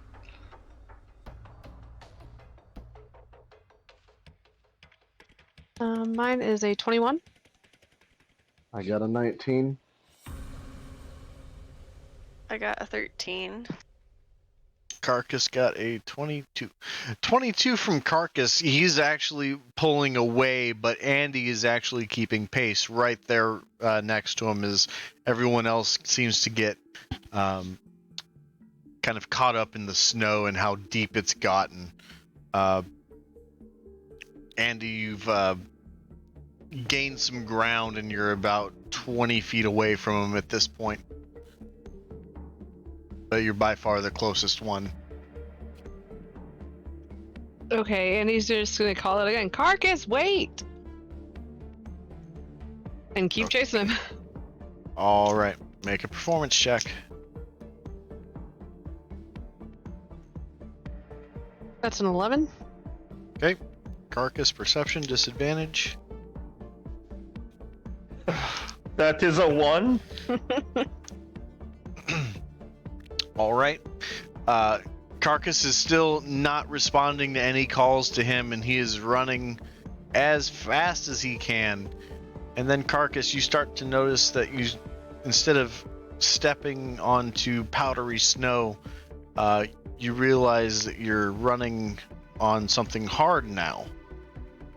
Even though there's still snow on it, when you don't go down as deep into the snow when you take your run. But it's starting to get really slippery, so I would like you to make a dex saving throw. That is an 18. You manage to keep upright and continue down running on ice. Okay, I have an idea. Okay. I'm going to take a meat hunk from my bag and I'm going to hook it on my fishing pole. Okay. And then I'm gonna cast it like as far as I can to try and get it in front of him. Okay. Go ahead and give me a survival check since it's a fishing skill. Ugh, that's a 13. A 13, you'd be able to cast it out about 30 feet or so. So actually, Carcass, as you're running, you see this little hunk of something fall directly to the right of you, about And 5 Andy's gonna feet start away. reeling it.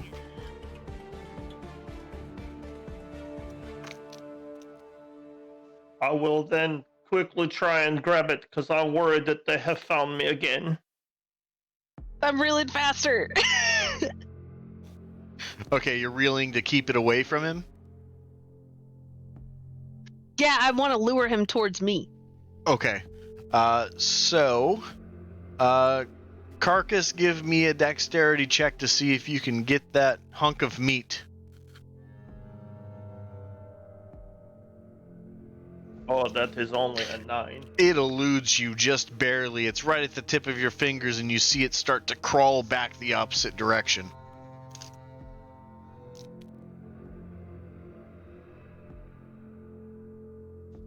I will pull out my great axe and give chase to the meat.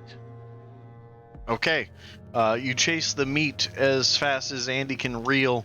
What would you like to do as you go for your second attempt? I would like to try and dive at the meat. Okay. Let's see.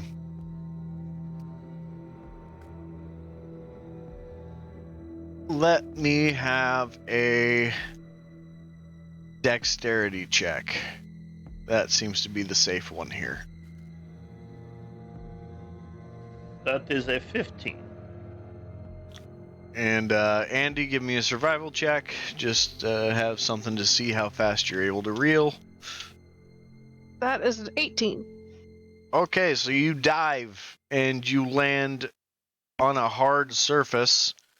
I will make a roll really quick. And you just miss the meat hunk as it continues to evade your grasp. And he's about 10 feet away now. Carcass! Andy's gonna hold out the whole meat hunk from her bag to offer it to him. And you look up to see where the meat hunk has gone, Carcass, and you see Andy standing at the shoreline with a meat hunk in hand. I will get up and I will charge at the meat hunk that Andy has caught for me. Carcass, you're running on ice. That's very dangerous. You could fall into the water. We have to leave now. Okay, but not that way. That's a dangerous way. It is okay. Staying here is more dangerous. We'll leave a different way, okay? Okay, but we need to go now. Okay, Carcass, we'll go now. I can hear them in my head. Okay, we'll go now. Can I have the meat hunk? Yes, and she'll give him the meat hunk, and she's gonna kind of link her arm with his to keep him close, and then kind of guide him to the rest of the party so that we can go as a group.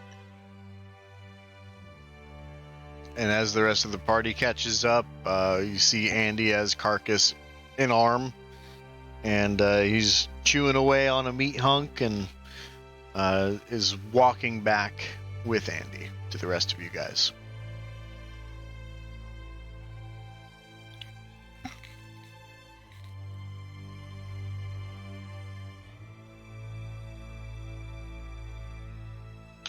Zizix is gonna say, okay, so, what's the plan?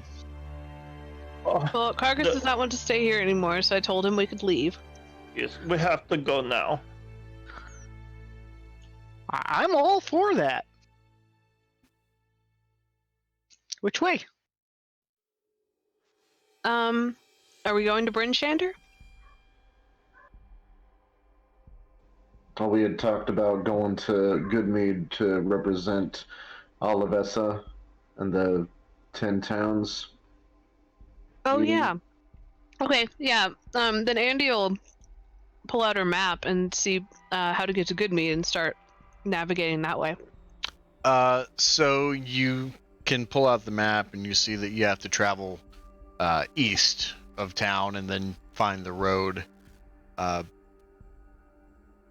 That is what you guys would like to do. That's easy enough. Are you going back to grab everyone else, I assume? Mm-hmm. All right. And that's where we're going to take our quick 5 to 10 minute break. What's your marching order?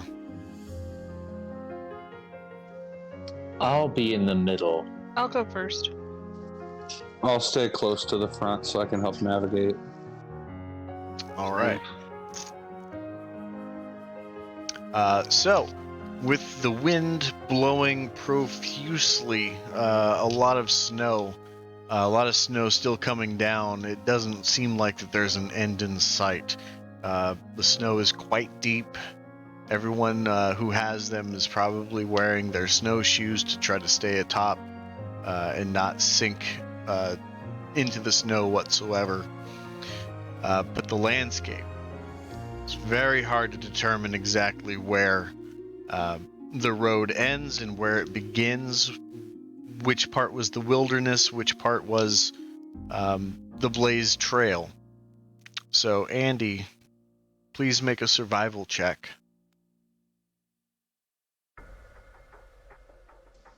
Okay. And if Vega's going to help, then... you said Vega said he was going to help, so you could either roll with advantage or Vega can roll himself. I'm pretty good on survival if you want me to take it.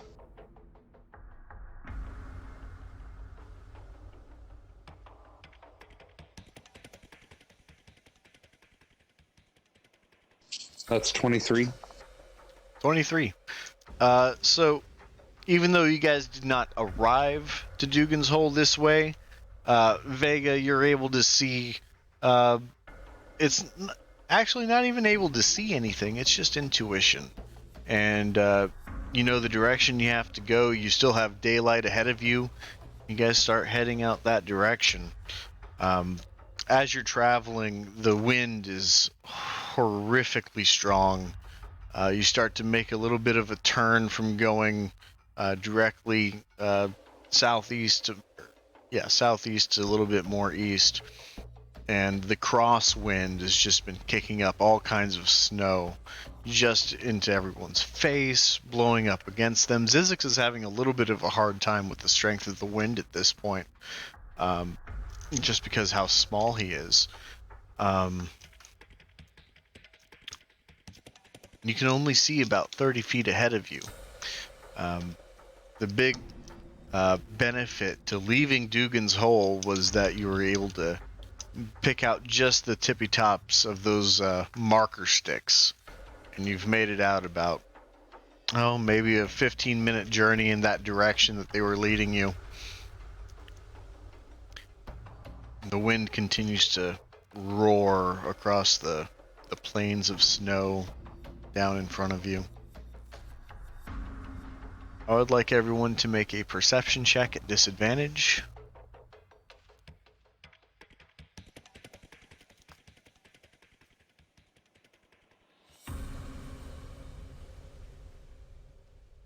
Six for Lek. 6 for Eclipse. I got an 8. 10 for Sticks. 17 for Lysander. Carcass got the 9. Okay. Vegetable got 4. All right. Very good.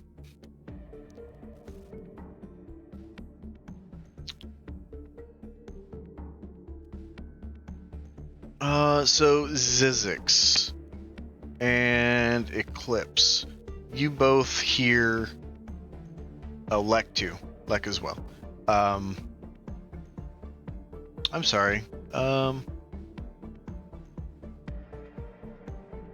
Lek, you got a 6? Yeah, I was gonna say my 6. Okay. You're looking at my other one. I was looking at the other one. You might have been thinking of Lysander. Yeah, No, his isn't in the log. So Lysander would have heard, and then Andy and Zizix would have heard. Pro tip though, if you want to roll with disadvantage instead of rolling 2, you can actually right-click on the skill and say roll at advantage or disadvantage. Oh, fun fact. I did not know that. There Oh, you go. good. I'm not the only one. Cool. So anyway, Lysander, Andy, and Zizix, you hear a little bit of a faint roar that distinguishes itself from the roar of the wind busting up against your ears. And it seems like it's coming in multiple directions.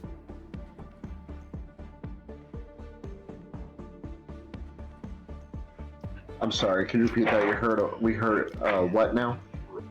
A faint roar. Like kind of like something that we would have heard before, or It sounds familiar, but it's a little too obscured by the roar of the wind to really differentiate. I'm going to hold up my right hand to get everybody's attention to stop. Are you ahead of me? No, I'm behind you and Vega, but Then I probably will won't see it. and say, hold up. and then Zizix is gonna say, do you guys hear that?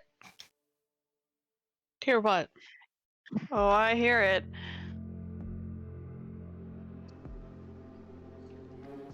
I ain't hear shit. You talking about the glorious wind of the Lek blizzard? I don't like being in your blizzard, Lek. You know, I might have to admit I'm a bit too full of myself at this point with this blizzard talk. Whoa. Whoa. I'm going to shush everybody. Say, shh. Listen.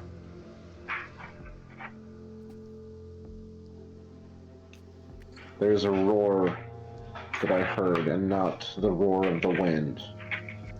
And that roar is not able to be heard at the moment. But Carcass, at this point, the voices are out of your head. Oh, that is very much a relief. I would then like to start making the snowballs and throw them at the back of the members of the party. I don't care who they hit. All right. Let's see. Go ahead and make a dexterity check. That is an 18. Yep, the first two are thrown, and they hit Lysander, and the other one is Vega. You get thwacked on the back of the head by a snowball as you look back, and you see Carcass continuing to play in the snow.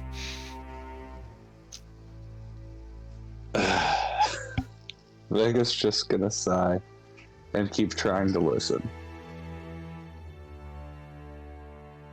And you listen very closely with intent, but you don't hear that sound.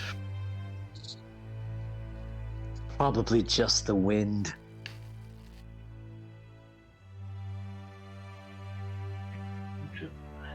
I don't think so. I say as I brush the snow off my hat. Well, I don't think a pride of lions lives out here.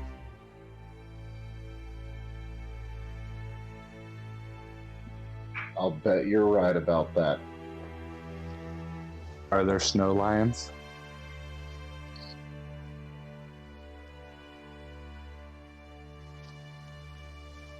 Hey GM, would Vega know if there are such thing as snow lions? You know that there are crag cats. Yeah. Right, but aren't those more like really big tigers? But They're for like snow? they're like big bobcats. Do they roar? They do have a distinct roar that kind of mimics like a guttural individual. It's like a lady who smokes a lot, if she were to scream. Well, that's pleasant. You said that, takes me back home.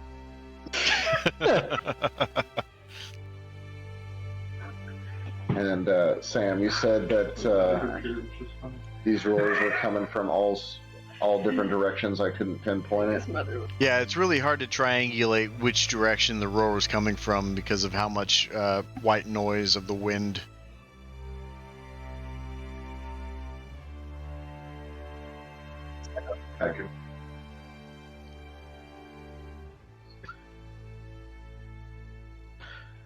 Then I guess we keep moving forward. Great plan. Onward. All right. I'm going to keep a very watchful eye of our surroundings as we continue on. Sure. Your vision is still obscured to be about 30 feet total visibility, and it feels like it's shrinking, but that's about the average visibility that you have while you're traversing this blizzard. Of course it's shrinking. It's so cold out here. Can you blame it? No. Oh, there it is. There's the first dick joke of the night. God damn it. Is that the first one? We had to wait till the second half of the Yeah. show? I'm honored. Disappointed in everyone else, but honored that I Yeah, got to be well, first. I mean, my shaft couldn't save me earlier, so, you know, it is what it is. Oh, let's see. I would like to cast Primeval Awareness. Okay.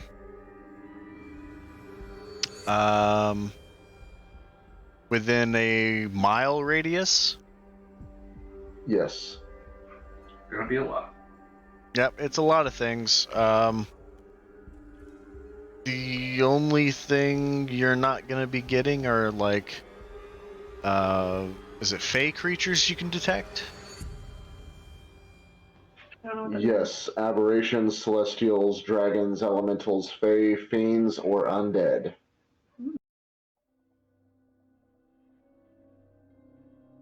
Yeah, I think within 2 miles you're not gonna be catching any. Nope, not even that. You detect some. You get signatures on all that.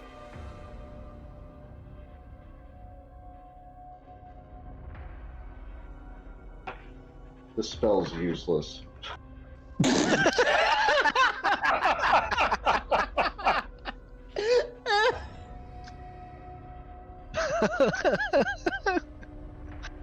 It's just in this module everything's so concentrated and close together.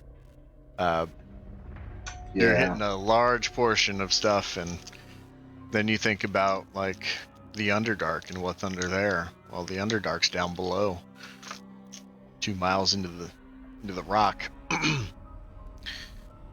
Hope I don't need that spell slot later. I'm just gonna keep my mouth shut.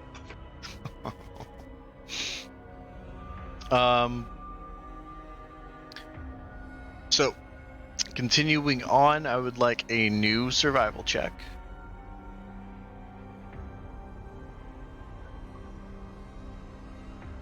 Vega, are you rolling yours separate? Yeah, I can just roll mine with advantage if you want. Yeah, that's fine. I'll help you. Okay. Word.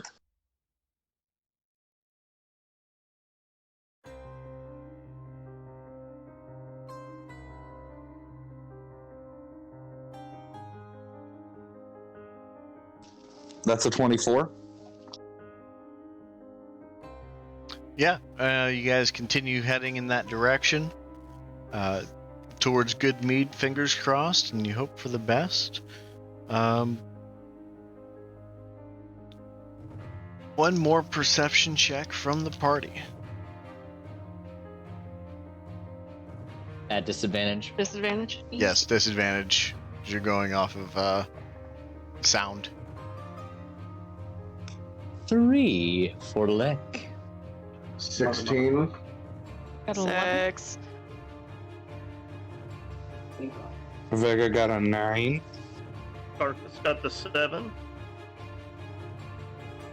Okay. And then Nick, what did you get since you're not listed here? 16. 16. Look at that. Zizix rolled 2 11s.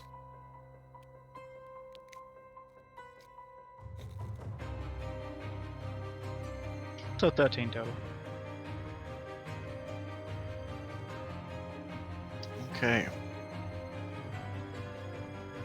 Let's take a look here.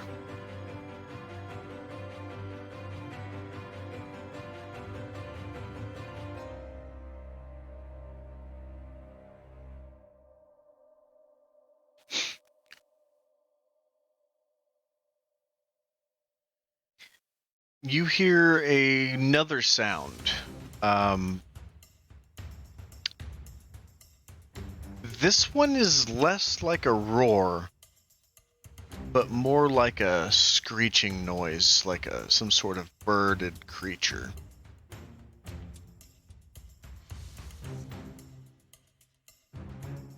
You can't really triangulate exactly what direction it's coming from either.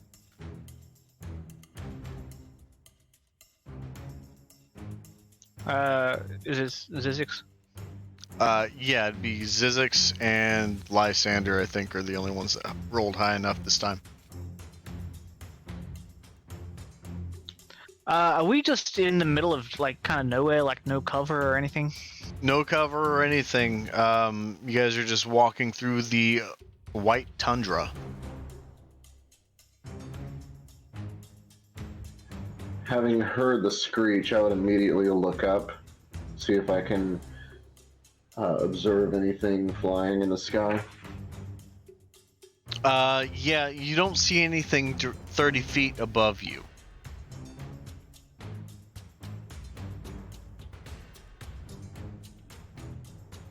And you said it was more like a screech this time? Huge. Yeah, it was definitely a screech, but there was some bass to it.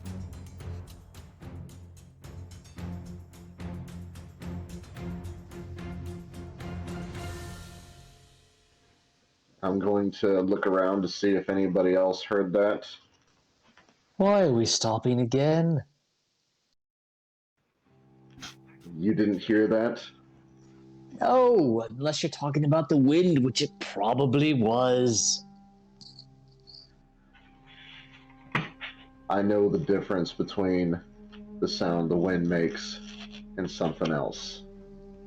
Well, We're I know we're- what the sound my soul makes, and this blizzard is my soul. But if you want to stop, it's fine. I feel like after your escapades last night, you would rather, or you would think to err more on the side of caution. I mean, I suppose you're right, but I'm also very eager to get back into a civilized town, if you know what I mean. I do. And I would like to get there. That's my point. Fair enough. And now, as you guys are having this conversation, everyone is able to hear the screeching noise, followed by some hoots and hollering from something coming from multiple directions. Okay, that's not the blizzard. I stand corrected. I am going Andy's gonna draw her warhammer. Yeah, I'm gonna draw an arrow back into my crossbow and scan the area. Alright, go ahead and make a perception check.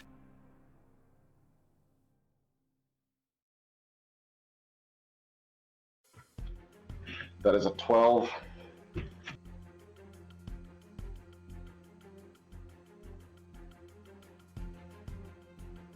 With the 12, you're not able to see anything in your immediate vicinity.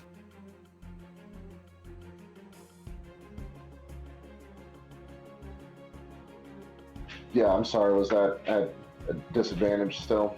No, sight within 30 feet, you're not able to see anything. Anything past 30, it's nearly impossible without magic to see through.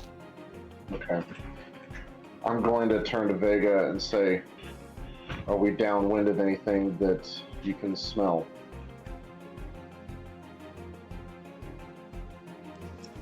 Are we? Make your perception check to smell at disadvantage. In a straight roll. So flat? Okay. Yep.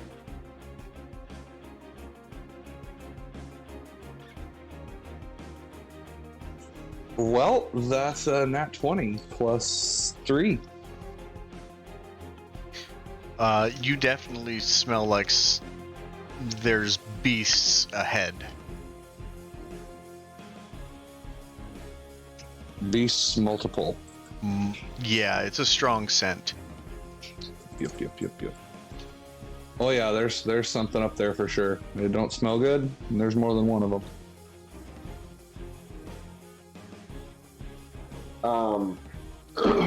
Sam, so yeah. Beasts are my favorite enemy, and I can learn one language, or I do know a language that is spoken by my favorite enemy.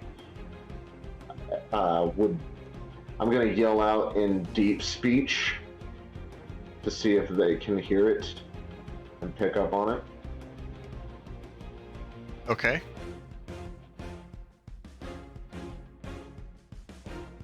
What are you saying? I'm gonna yell, "Who's there?" Okay.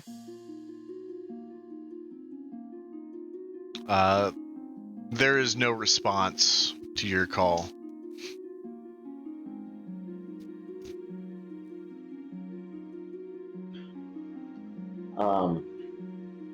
Did these whoops and roars sound like perhaps the Yetis that we have faced in the past? Not the screeching. The screeching is not akin to the Yetis that you've encountered.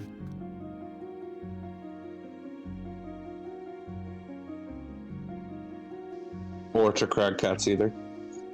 Right. Mainly it's the hoots that kind of cancel the the option of it being a crag cat. It sounds almost like a gorilla kind of just trying to yell and making challenging noises.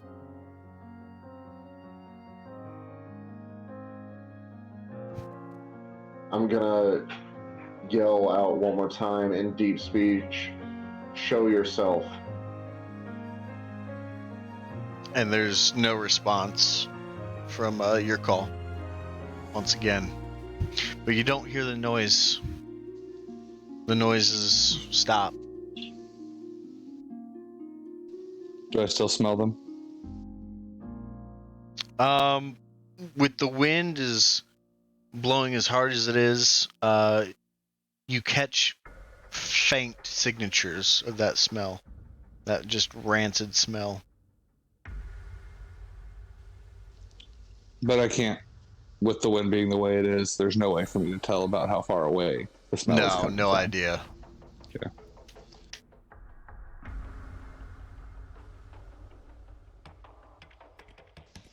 I'm gonna turn to the party and say, I vote we keep approaching with caution, and if and when they come out, I can cast Speak with Animals and see if I can talk to them. That sounds like a solid plan to me. If not, I'm sure we can take them if we have to. Yes, let's push on. Agreed. Okay. You guys continue to move forward after about an hour's travel. Total since you've left town. I need one more survival check. On it.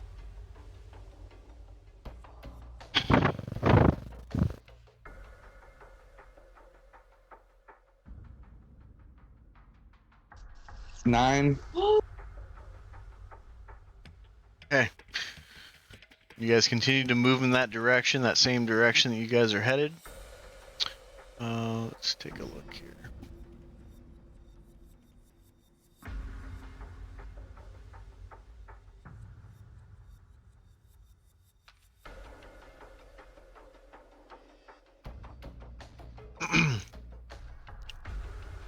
So, you guys continue to move forward, and then, let's see.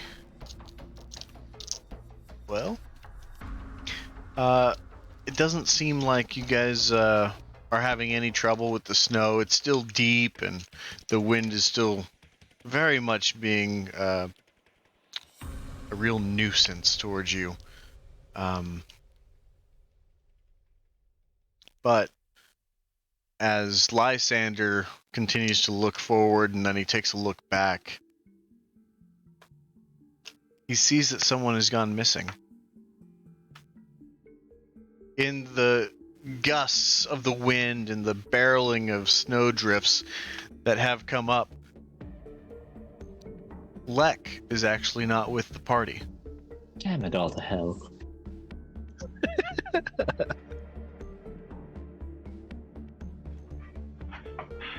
Hold up. We seem to have lost somebody.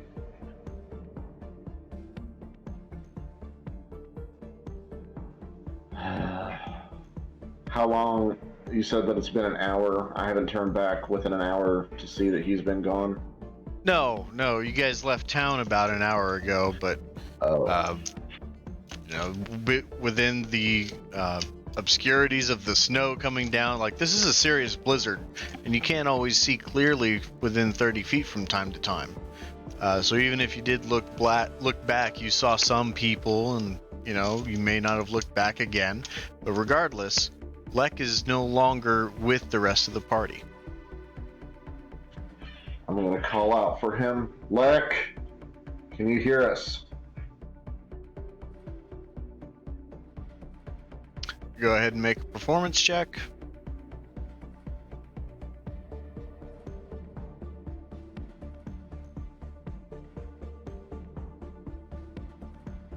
Two. All right. Lek, go ahead and make your perception check at disadvantage.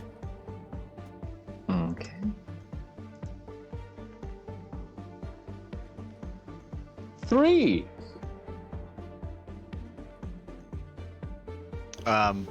And you've realized at this point that that you've been misplaced. You have you looked one way a little bit too long, felt a rash gust of wind, and you've been separated from the party. And as you make that realization and try to listen in to see if they're calling for you, you hear nothing but the roars of the wind. This has just not been my day. Wasn't he toward the middle of the party?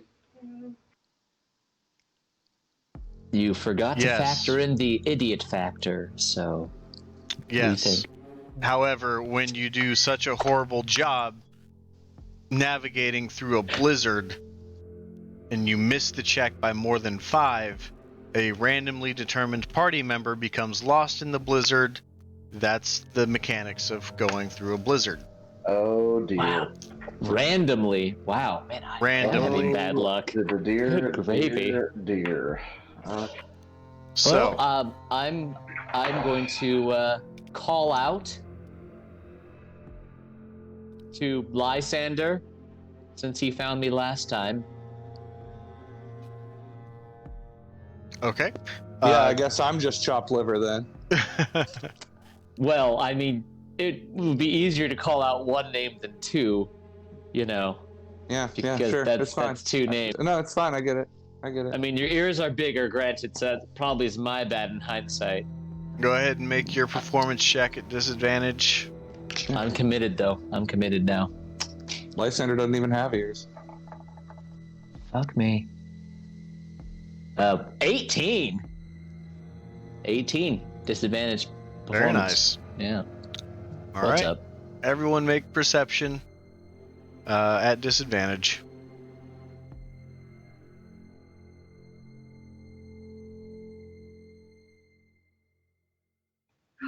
That'd be a 15. That was a 5. 8. My lowest was a 19, weirdly. Very nice. My first was a nat 20. Same. Does Carcass also get the 5? So you guys do hear Lek trying to call out for you, but it's very hard to determine exactly which direction back the other way that you guys were supposed to be heading. So for this, it requires a survival check to try to make your way back to find Lek. Who is going to be making this check?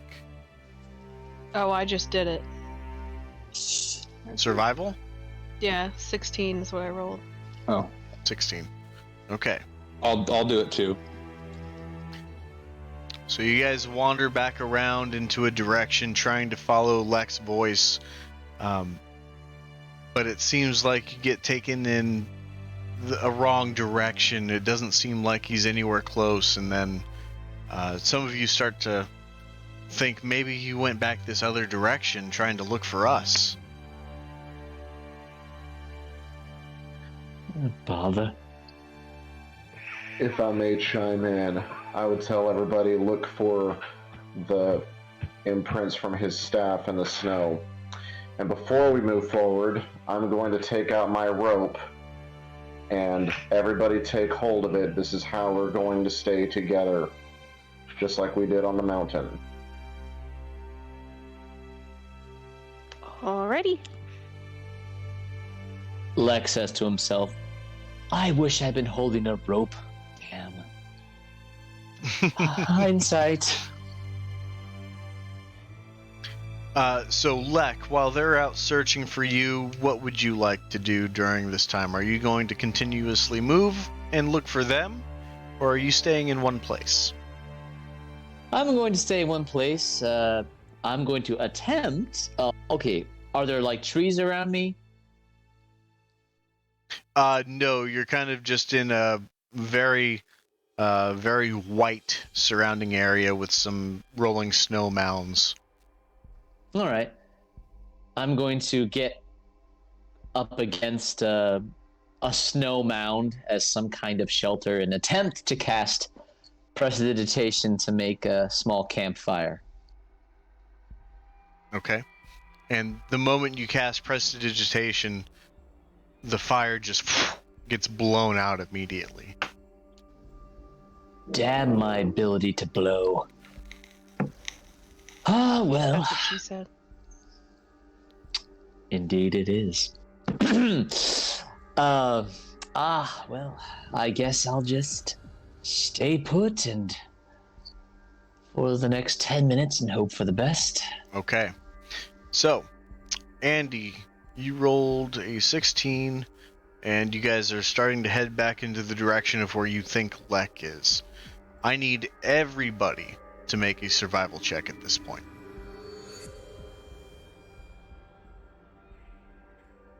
Ooh, Andy got a 19. 13. Just flat or disadvantage? Just flat. Parkus got the 17. I had 8. I didn't realize I had +7 survival. When that happened? I don't have +7 survival. What the hell? I got an 8. Roll that again. 19 for Lysander. That was weird. Well, anyways, 8. Okay. So, you guys spend the next hour looking for Lek. Calling out to him. Unable to really determine the direction that he is. No sign of him.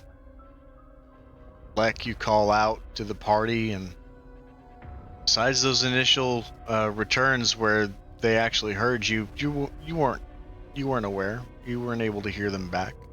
You continue to sit up against the snow mound, trying to form some sort of temporary shelter against the wind and the snow raging from this blizzard. Though you're warm, oddly enough, you're keeping warm just fine. But after an hour goes by, would you guys like to continue looking for Lek? Don't answer, Eclipse. Yeah, I mean, I'm not going to leave somebody out there to freeze. Nah, fuck him. We're fine.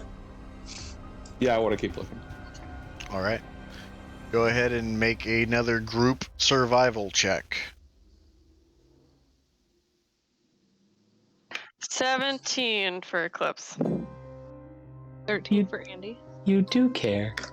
No. I got the 3. 20, not natural. Sticks with the nat 20. Nice. 16 for Vega. Zizix cares more. Ironically. As the sun begins to set across the horizon, the white vastness of the tundra begins to grow gray as darkness starts to set into the valley. And Zizix, you're first to spot a small flicker of light off to your right, about 40 feet ahead of you.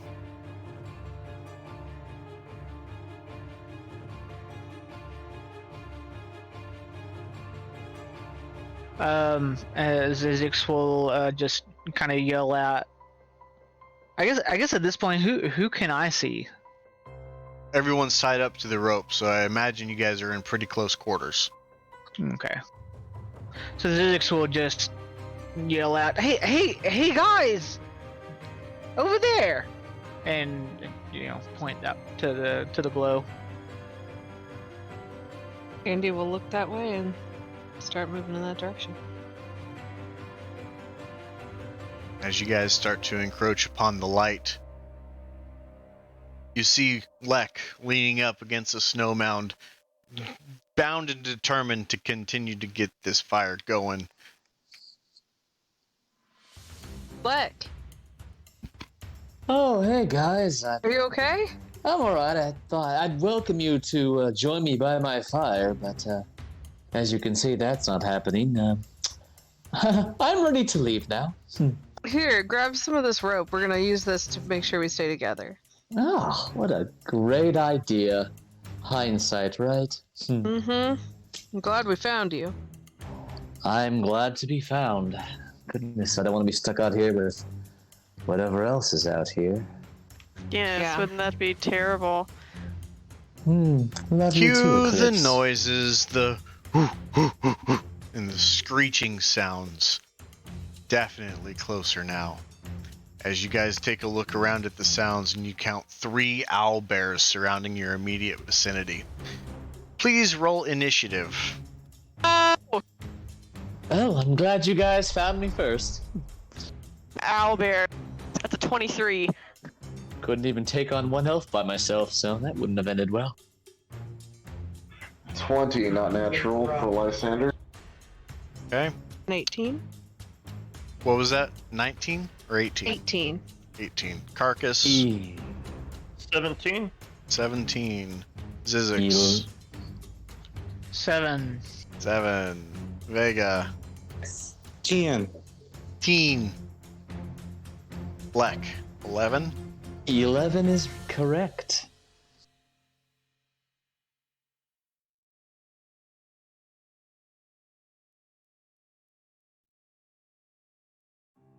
Right.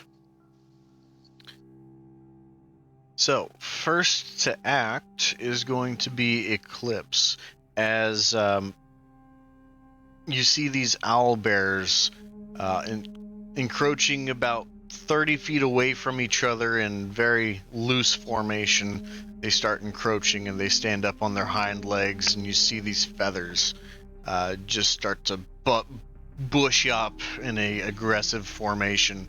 What would you like to do?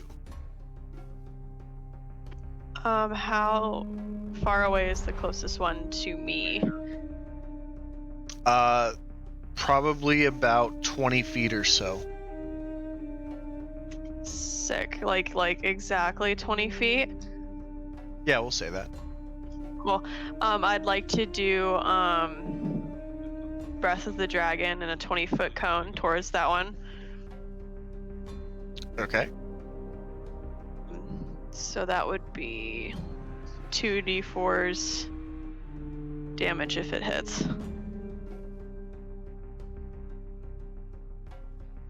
Alright, so is that a save, or is that... Is it an It attack roll? replaces an attack with a breath weapon. Okay, let's take a look at you.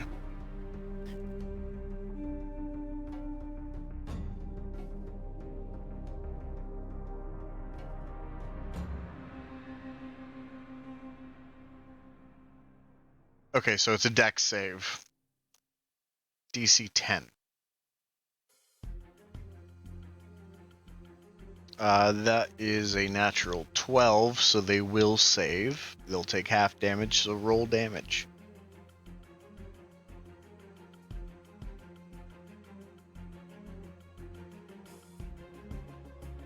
That would be 4 points, and I'm going to choose acid damage.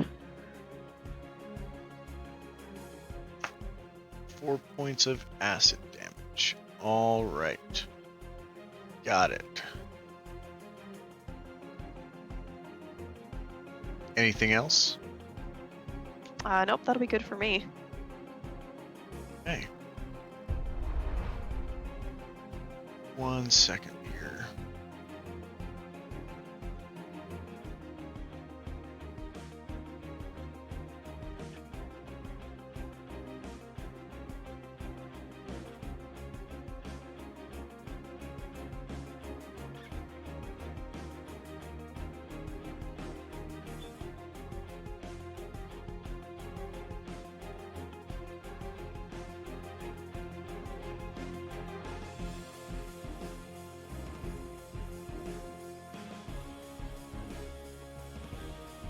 Alright, next up is going to be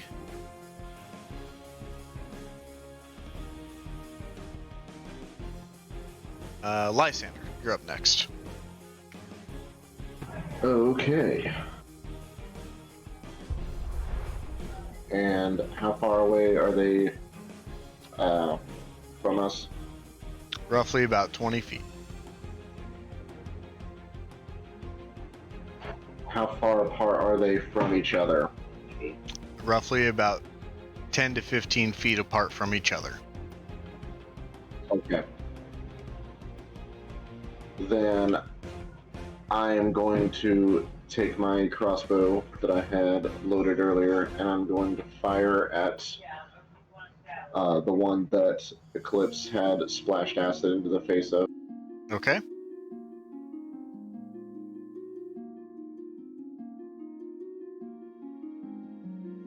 Your attack.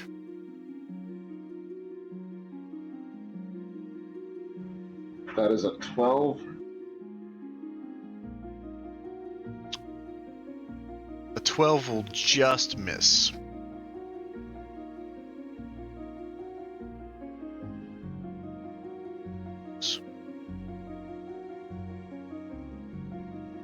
Anything And, else?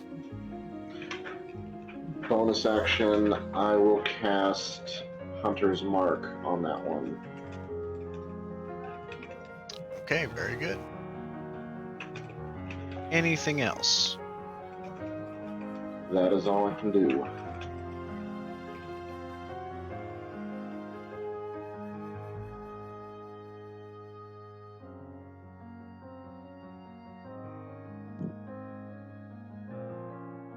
Am I Next. not coming? No, I got you. Oh, okay. I'm sorry. I'm just delayed because I'm trying to, because I didn't think I was going to be running an owlbear tonight. I'm quickly trying to Photoshop an image of an owlbear to use on the stream. So, Nice. yeah, that's all kinds of fun. I got an owlbear figurine over here. That's nice. I can't use it though. You would need 2 more anyway. True. We just got the one. He's pretty goddamn adorable. He's actually. a chonk. He's adorably horrifying. An absolute unit. Adorifying? There it is. It's gonna have some blotches on it, but we're gonna use it. All right. 1 second. Because up next it's gonna be the owlbears, and they're gonna be coming for you. Let's Shit. see.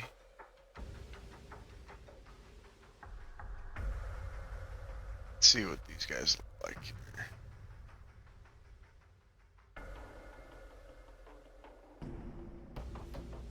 All right.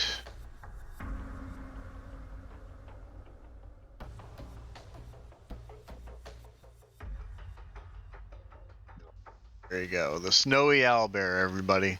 Classic Those cold are- shoulder. There he is. Oh man, he looks so sad.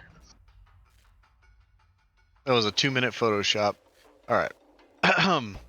Anyway, so you cast Hunter's Mark on the one that you had missed with the crossbow, the same one that was targeted with the acid splash from Eclipse, correct? Right. All right. Now that one that Eclipse landed an attack on, it is its turn. And it will be targeting Eclipse. So, cheap plug for D&D Beyond. They've just integrated a feature for me to be able to roll their attacks directly from their stat block, which is nice. And I think that also means you guys would be able to see the rolls, so let me know if that goes through. As this owlbear charges Eclipse and goes in for a multi-attack and attacks first with its beak. It's an 18 to hit. It hits. Do you guys see the roll?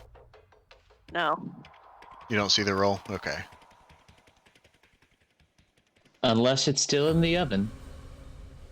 Oh. So that will hit. It will roll damage. That is 13 points of damage. Great.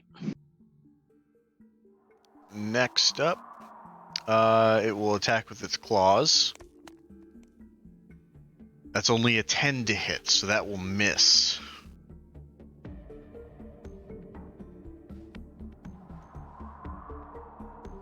One owlbear is then going to go after Lysander as it's taken an aggressive action towards them. And it will do the same with the multi-attack.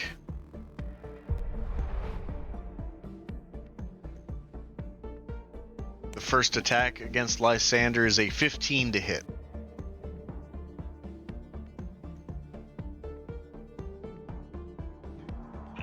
That hits.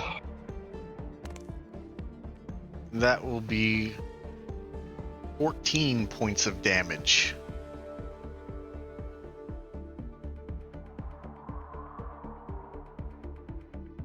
Okay. And it comes up to make its attack with its claws. And that is only a 9 to hit. That does not hit. Alright. The last one kind of stands back and waits to see who next is going to step forward and try to pose themselves as a threat. It will hold its action as it moves forward. But next up is going to be Andy. Alright. How close is the closest one to me? Probably no more than 5 feet away. She's gonna clock it with her warhammer. All right, go for it. A timely hit. That's a 20 not natural. That absolutely will hit. Roll damage. It's gonna be 6 damage, and then I'm gonna use my War Priest thing to take another weapon attack as a bonus action. Go for it.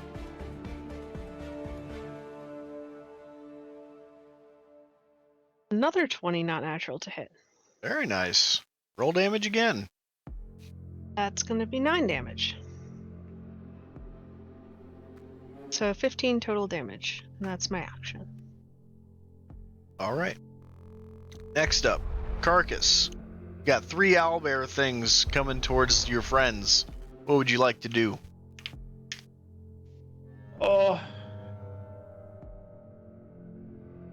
I would like. Well, first, how much bigger are they than Carcass? They are a large monstrosity, so they are probably bigger than how I'm portraying them on stream. Probably about that size. Which you should see around now. Okay, in that case, Carcass would like to rage, Mm-hmm. and then I will run up to the closest one to me All right. and swing with my great axe. Okay, roll with advantage.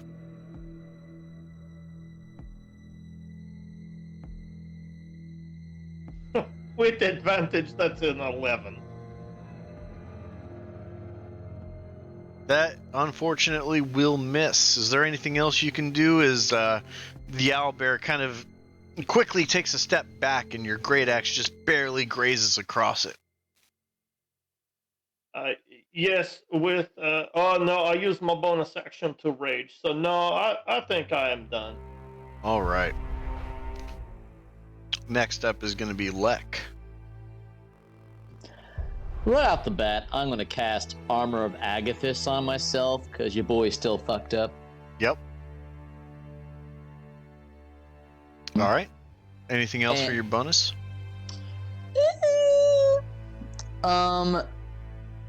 Or is that a bonus action? I forget. No, that's my action. Okay. I'm gonna save my bonus action for later, so that is all I'm going to do. Okay. Very good. Next will be Vega. Okay. Are any of the two of them within 10 feet of each other? Yes. The two that came after Lysander and Eclipse are within 10 feet of each other. Okay. In that case, in a space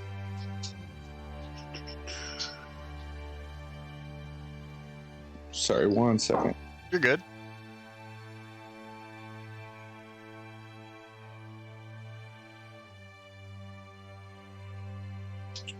In a space 10 feet behind them, right in between them, I'm going to summon the wildfire spirit. All right. Is that a dex save from them? Yes, it is. Okay, the first one fails. The second one gets a 15. I actually don't even remember my DC. Give me a second. 13. Okay, so that one saves. Okay. So the one that failed will take 2d10 fire damage. So let me roll that.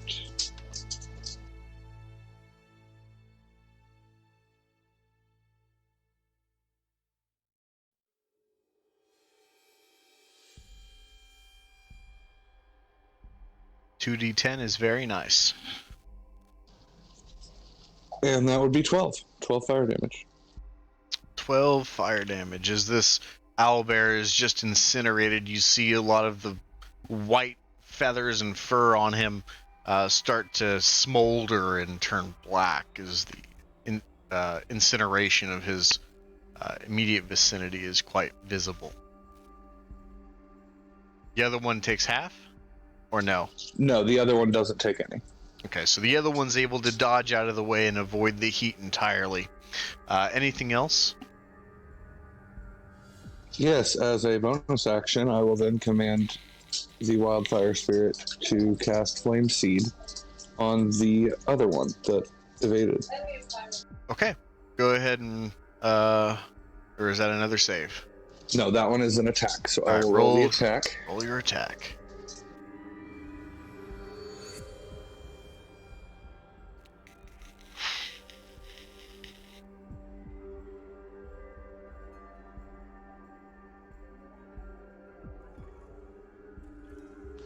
No, super missed. Unfortunate. Alright, anything with your movement? Are you moving away from them, getting your distance, or anything like that? How close am I to either of them? Since you guys were all holding the rope when you guys were there, they're probably within 10 feet of you, depending on which side of the rope you're on. No, I'll stand my ground for now. Okay. And last for the round will be Zizix. Alright, never seen one of these things before. He's freaking out a little bit. And goes ahead and shoots off a Chaos Bolt at the one closest to him. Okay. Go ahead and make that attack. 16. A 16 will hit.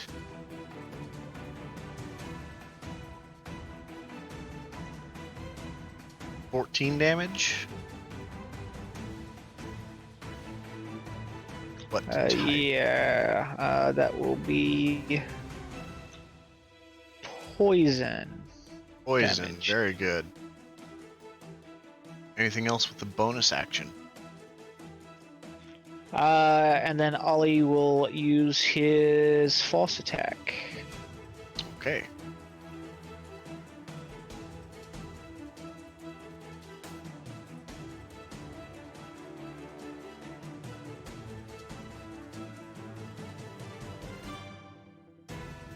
So that would be a 21. That will hit.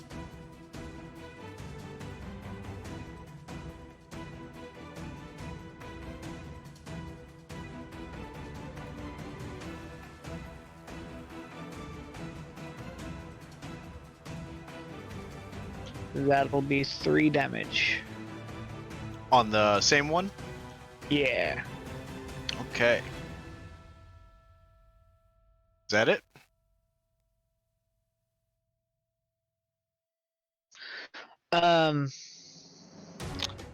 Can I throw a potion to somebody, or is that considered an action?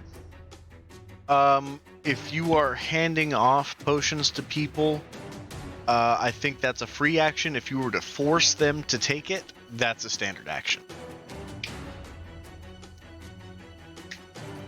Okay.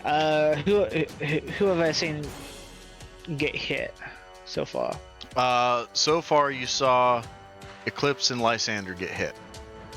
Okay. With Lysander being probably right next to me, I'll just kind of yell out to him,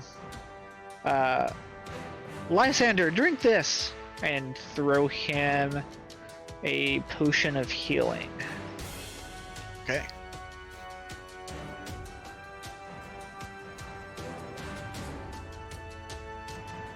Very good. And that's the end of my turn. Right. Next up is back to the top of the order. Eclipse, who has an owlbear right in front of her that is partially incinerated and has taken a good beating from the other party members. Cool.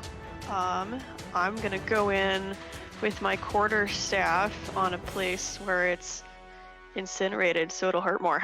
Yeah. Make your attack roll. 25. Oh, very nice. Oh, that's not a crit. I got gun shy. Trigger happy rather. Go ahead and roll damage.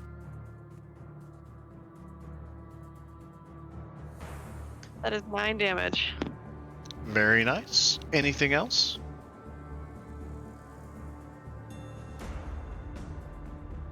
I would like to do a flurry of blows. All right, go ahead and spend your key point and roll your 2 unarmed strikes.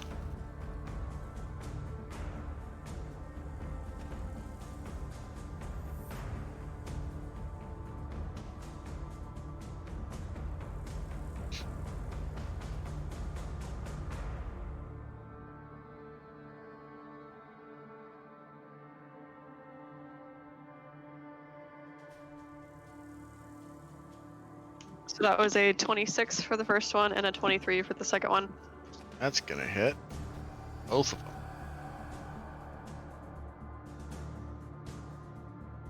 You know, hold on. The 26. What is the 26?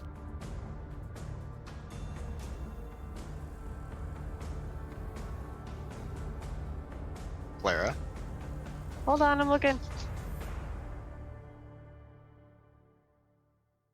So It's is a it nat 20 is what that is. Oh, okay. But it says 26 on it, so that's what I said. Alright, so that's important. So we'll double the first. Oh, you rolled 1s on both? That is horrible. So with your flurry of blows, you deal a total of 11 damage between both strikes. And you just target your punches directly into the weak points that have already been breached on this creature. But it's not quite down yet.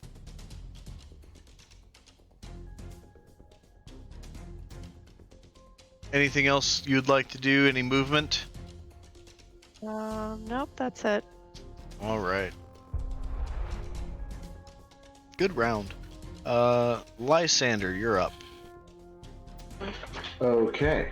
Can I take a bonus action to drink the potion Zizek just threw me? Sure can. I will do it. So that's 2d4 plus 5. Do you roll it or do I? Oh, you can go ahead. Okay.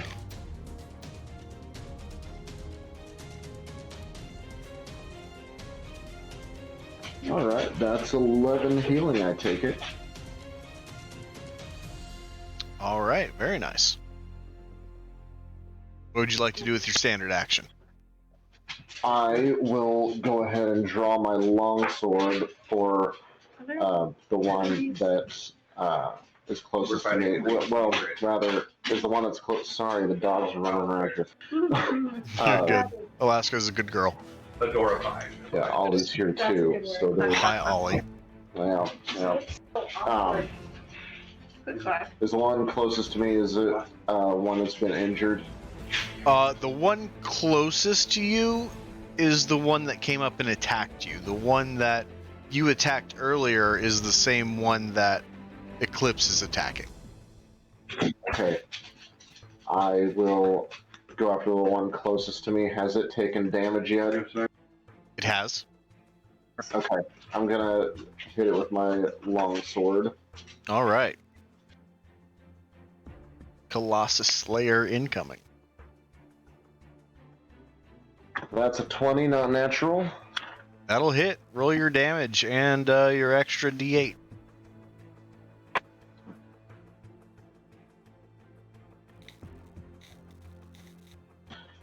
That is 9 slashing damage.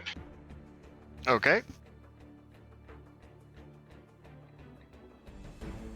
Is that including the extra? Yes. All right. Very good. Oh, wait. Plus 6. That's 15 slashing. Well,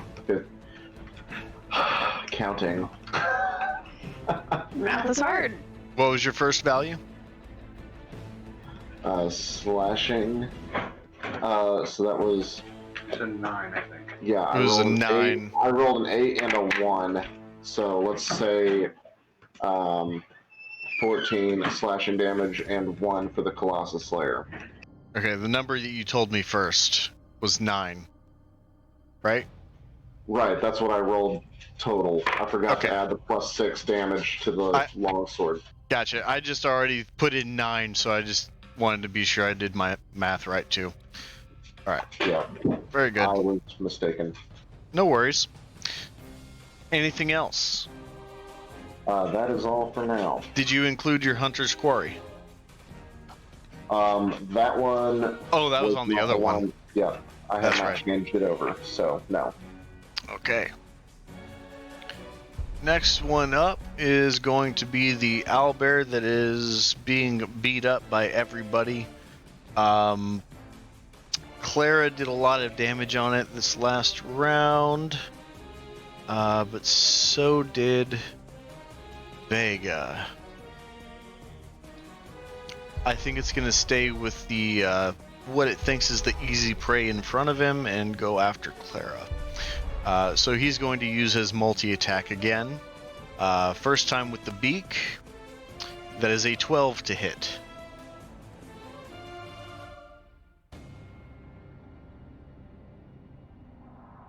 I assume that misses Clara.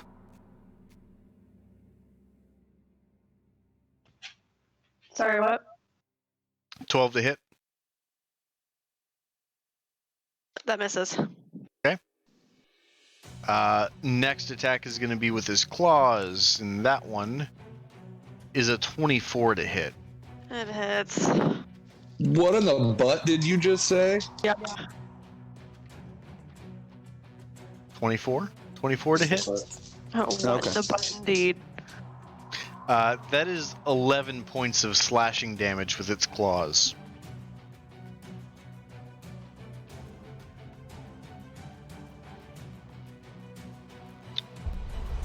Next one. Are you still up, Eclipse? Yes. Just barely? Just barely. Alright. And the next one is going to engage an attack against Lysander with its multi-attack. It's a 23 to hit with the beak, as it takes a bite out of you, or tries to. Yeah, that'll hit. No. That is Crunchy. only 6 damage. Okay. And then it rears back on its hind legs and tries to knock you over with its claws as it rolls to hit. With a nat 1, it actually just almost seems like it's doing it for show and intimidation, as it comes nowhere close to hitting you. However, the third owlbear that's been biding his time sees an easy target. That owlbear goes directly over to Ollie. The fuck he does.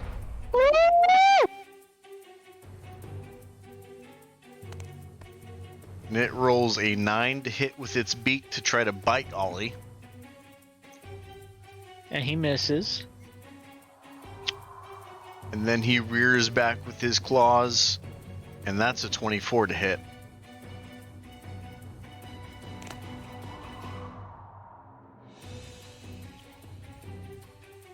And the owlbear does 9 points of slashing damage to Ollie. Oh man.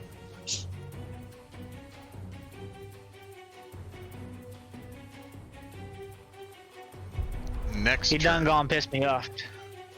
Yeah, I bet. That owlbear's fresh. Next up's going to be Andy.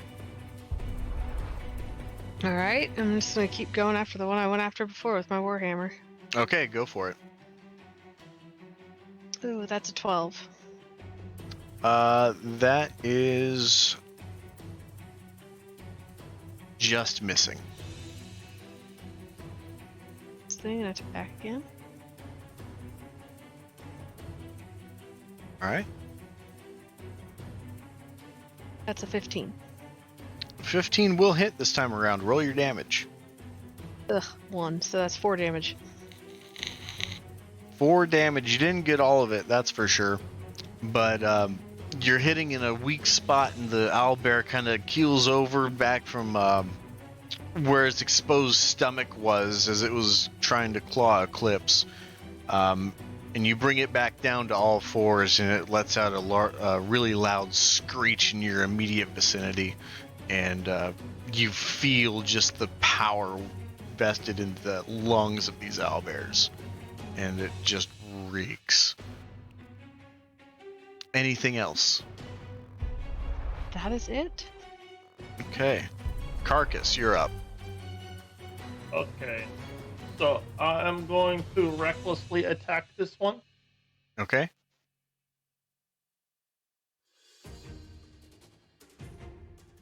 That is an 18 to hit. That's going to hit. And that is 14 damage. Go ahead and describe your fatality. Well, since And brought it back down onto all fours, I would like to bring my great axe down right between its eyes as I stare off into the distance at its friend who has attacked Ollie. All right. Very And good. then with my movement, I will run towards that one. Okay. Would you like to use your bonus action? How far away is he? He would probably be about 20 to 25 feet away because he went out to get Ollie, and Ollie likes to stay at a distance. Then yes, I will do a goring rush with my bonus action. Okay, is that a strength save? Or is that an attack roll from you? Give me just a moment because I don't normally do this one. That is a melee attack from me. Okay, go for it.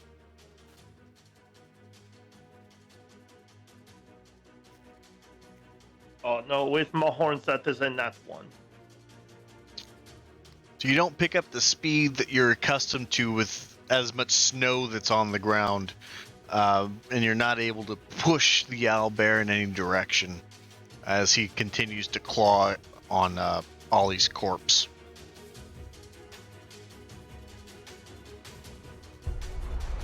Next up is Lek. All right, I'd like to cast True Strike on the owlbear that Carcass just charged. So I point my finger at him, and I should get an insight into his defenses, and then I'll have advantage on my next attack next turn. Okay, very nice. You keenly watch this owlbear, and you see its movements, and you look for an opening, and you think you found one. And you'll utilize that on your next turn. Okay. And then I would like to cast Hex on that same owlbear and give him a strength disadvantage. Okay, very nice. And thus concludes my turn. All right, perfect. Next up will be Vega. You've got the owlbear directly in front of Lysander and one that's picking apart Ollie. Okay, I also have a wounded friend, so I'm going to use my action to cast... Sorry, I forgot which one it was. Cure Wounds on Eclipse.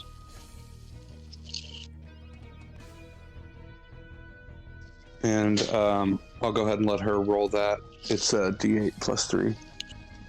And then I will use my bonus action to command my Flame Spirit to cast Flame Seed on the one in front of Lysander. Okay, roll your attack.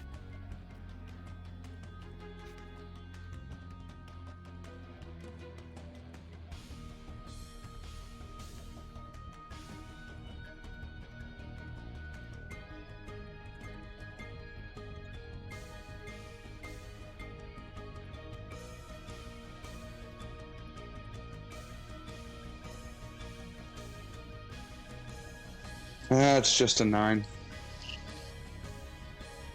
That will miss, unfortunately.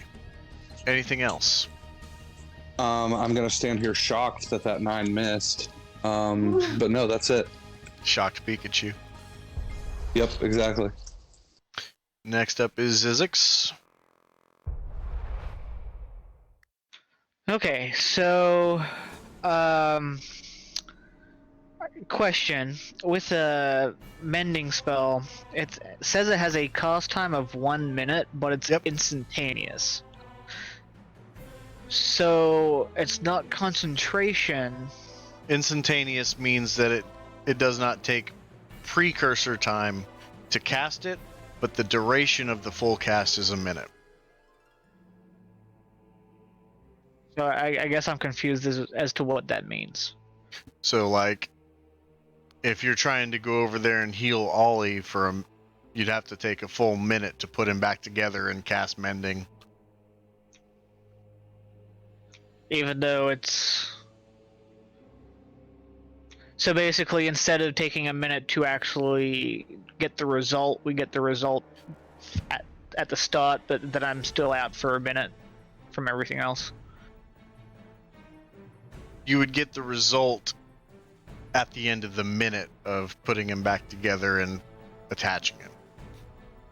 Okay, gotcha. The problem is that that's part of the Unearthed Arcana, or at least it was. It's a new edition than when they wrote the mending spell, so there's a little bit of discrepancy. Okay.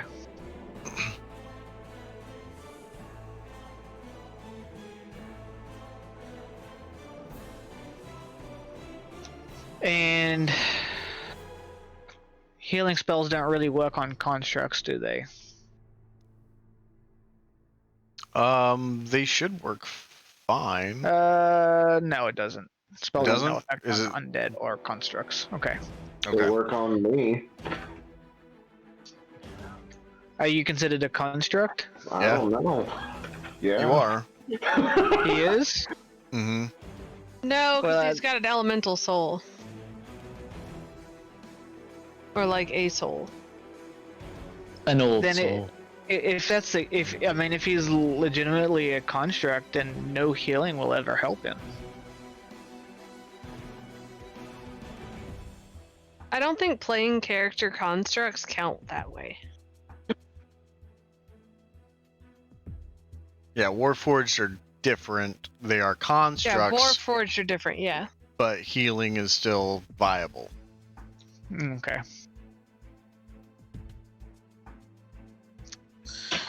Well then. So wouldn't that be the same for Ollie at least? No, he's an actual construct. Ollie's not a Warforged. No. Okay. Well, if that's the case, I'm going to command Ollie to take flight and to. Albez don't fly, right? No. Okay. Yeah, I'm gonna command him to take flight up to 30 feet in the air.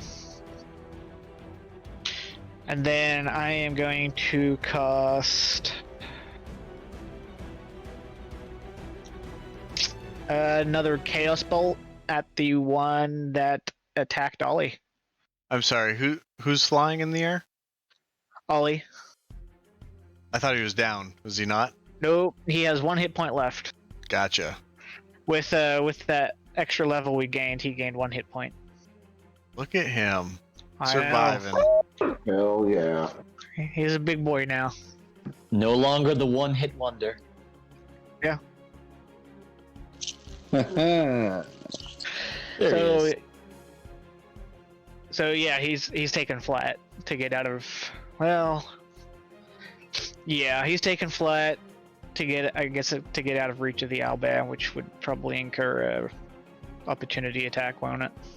It would. Go ahead, do it. It was a 20, not natural. Oh shit. Burf. Okay. 12 damage, Yeah, he down. which is Greater than 1. negative twice his HP. Yep. So that's going to completely shatter him, and from him a glowing shard is just going to be on the ground.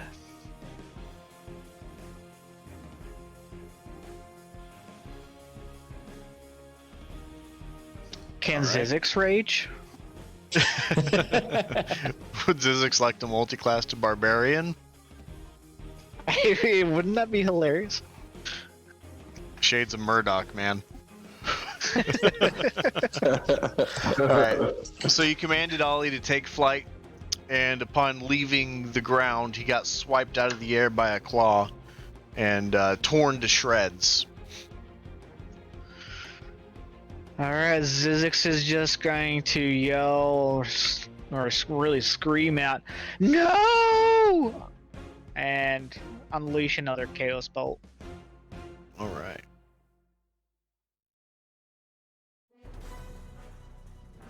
That's a 20. That's gonna hit. Roll damage.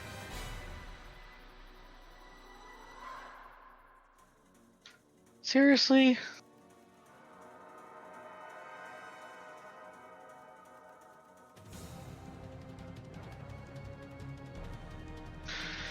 Three acid damage.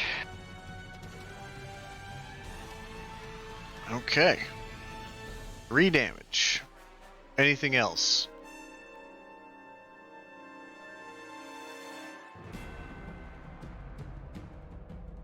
How far away was Ollie from me? I'd assume Probably really around close, right? 20 feet. He usually gets like onto the edge of.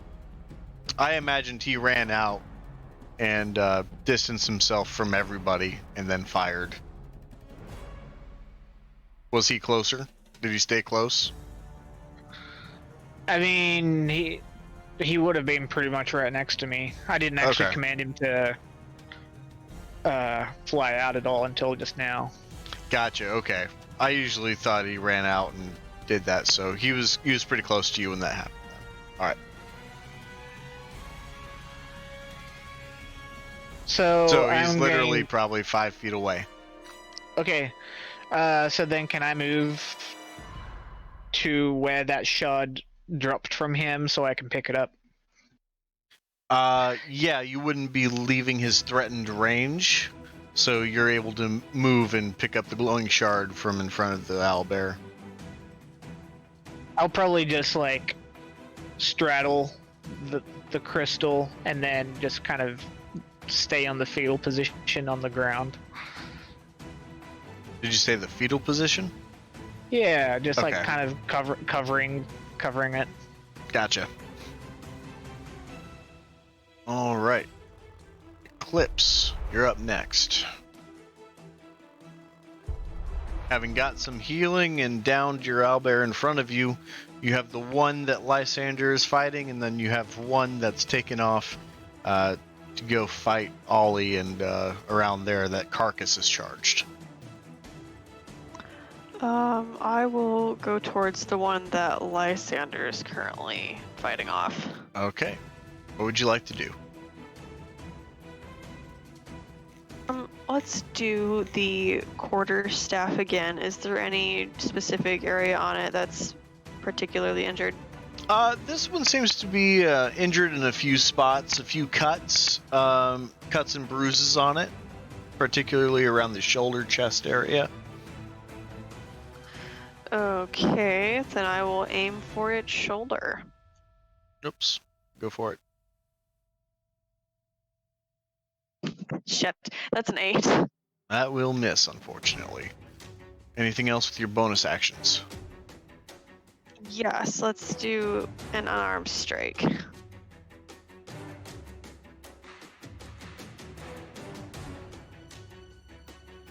There we go, that's a 16 to hit. That's definitely going to hit. Roll your punch damage.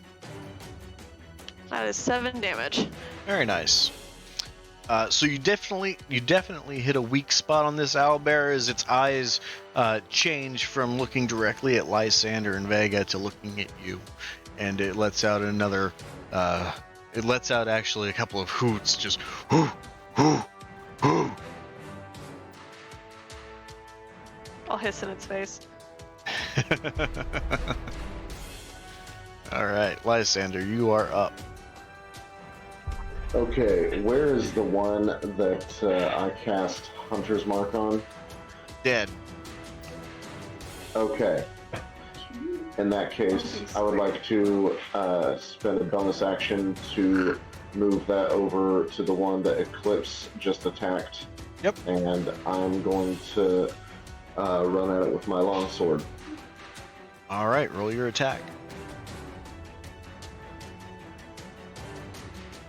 That is a 24. 24 will absolutely hit. All right.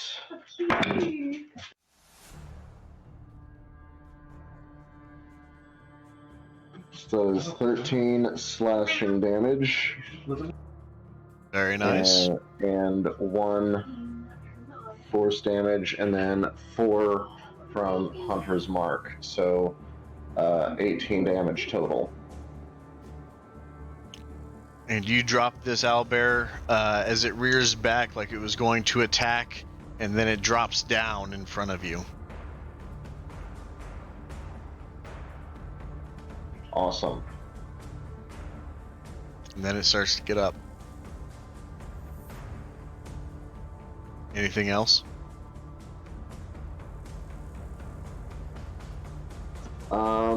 There's like a cat moving around their house. Would I be able to use an unarmed strike? As a bonus action, I don't believe so. I think that's a monk thing. It should have listed on your character sheet what you can do as a bonus action. Let's see.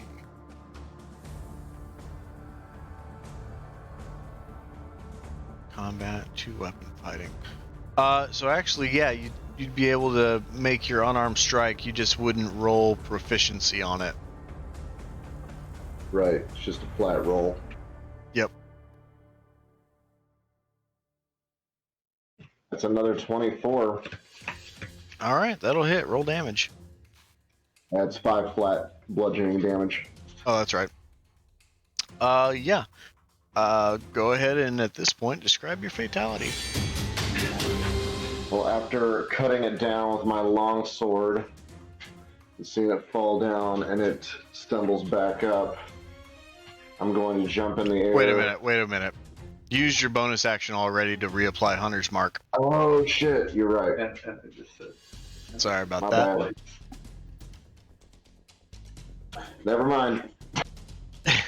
Somebody else kill this thing. In your mind, you were totally gonna knock it out with your fists. It was gonna be so cool. Unfortunate. as it's his turn next. And he didn't like that strike whatsoever. And his attention turns from Eclipse back to you. And he goes in to take a chunk out of your neck with his beak with a 24 to hit. Yep. And that is 14 points of damage. Nearly max.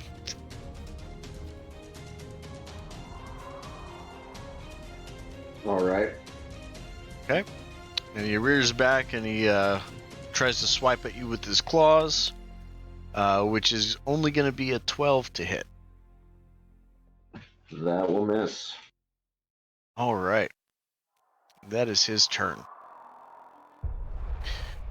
Now, the owlbear that killed Ollie now has presented in front of him a gnome in the fetal position with a shield. So this owl is going to think that he's protecting something, or he's protecting his kill, and he's going to try and dig into Zizix. At advantage. Nat 20. Gonna use a luck point. Alright. If you roll another nat 20, Sam, I swear to God. So the luck point, if I'm rolling at advantage, is that re-rolling it at advantage? It's been a while since we had to deal with the luck. Let's take a look. If I remember right, it's just picking one dice to re-roll, but I don't remember because it's been a long time. It says, okay, so whenever you make or when an attack roll is made against you, you can spend 1 to roll an additional d20, and you choose which die to use. So I can roll the d20 and then tell you to use that. Or keep what you had.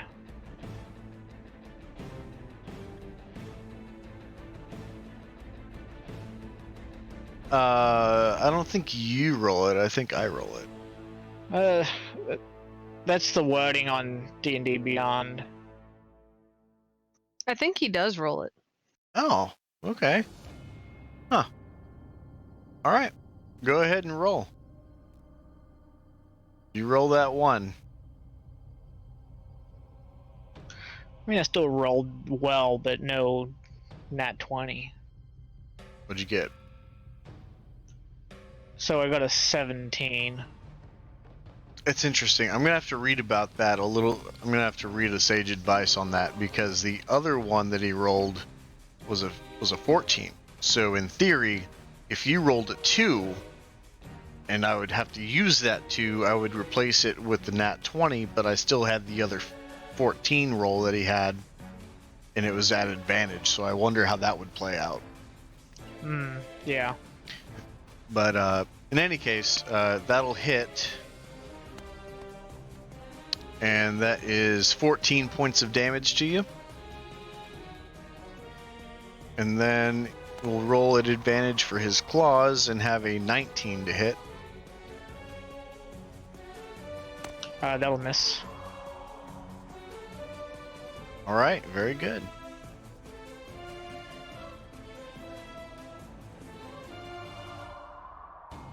Alright.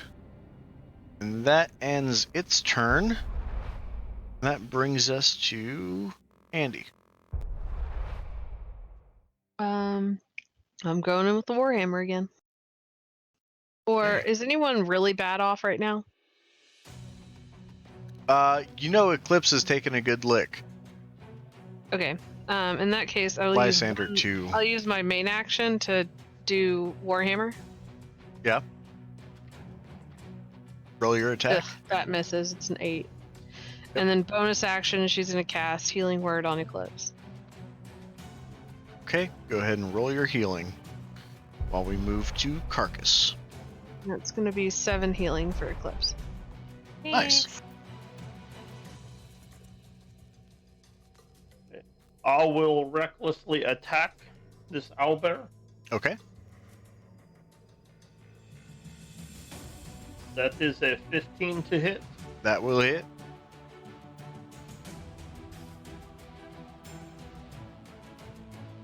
And that is 15 points of damage.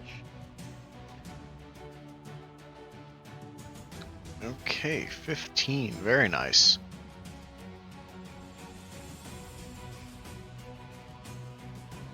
Anything else? No, that is all I can do this turn. Okay, so you dig your great axe in right into his back as he's this owlbear is over Zizix, just biting into him and trying to claw through the shield ravenously, not being able to get around Zizix's manipulation of where the shield is in relation to the claws. You dig this great axe into him, and this owlbear looks back at you and snarls and has a very loud screech towards you.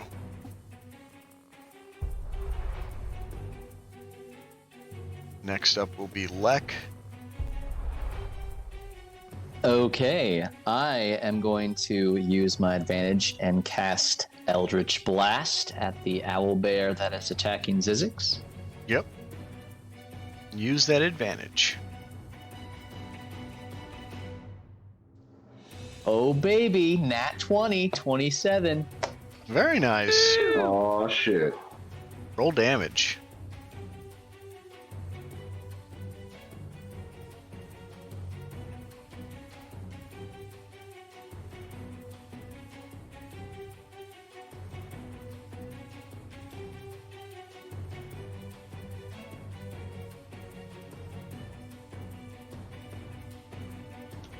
Wouldn't that be 31?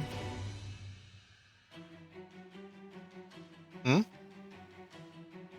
Oh, sorry, on the damage roll. I guess I didn't see the damage roll.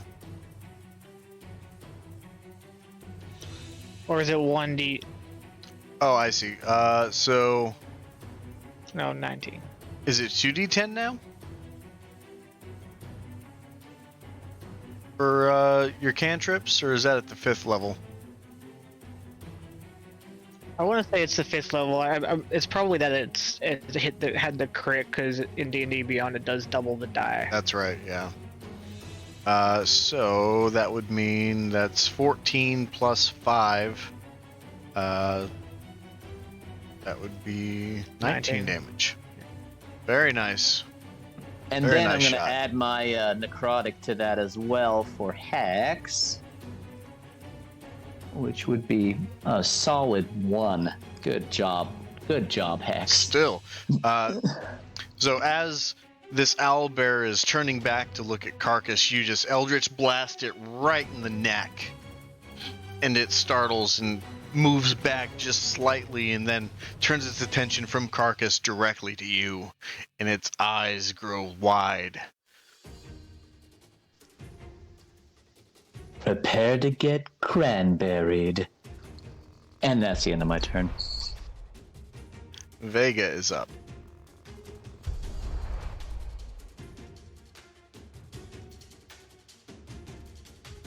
Okay, sorry.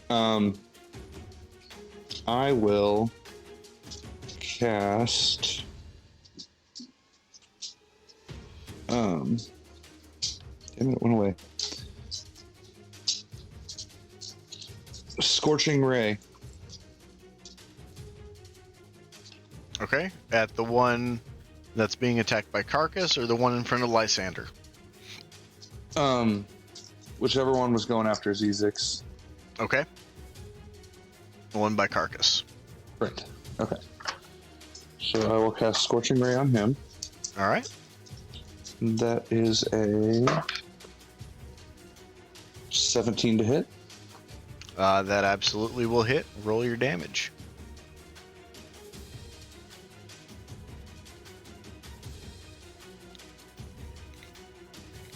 That is 5 fire damage. Very nice. Anything else? Yes. With my bonus action, I will command my homie to cast Flame Seed. Okay. And that will be a Dude, he sucks today. That's a 9. He misses. He's phoning it in. It's He's not his real fault. bad. It's not his fault because he's casting Flame Seed, but the blizzard is just blowing the projectile off course. Fair enough. Okay, well, I guess that's all I can do. All right. And Zizix, who is in the fetal position in front of the owlbear, whose attention has been drawn elsewhere.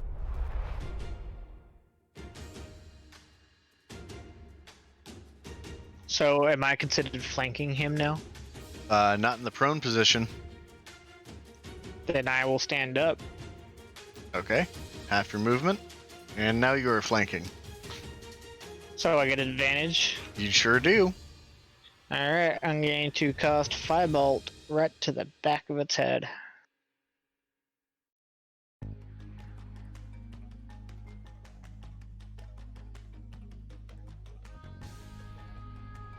So 22 to hit, Yeah, that'll hit. and with 9 fire damage.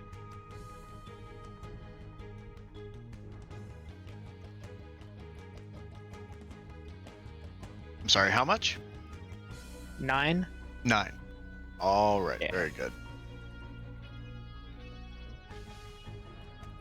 Anything else?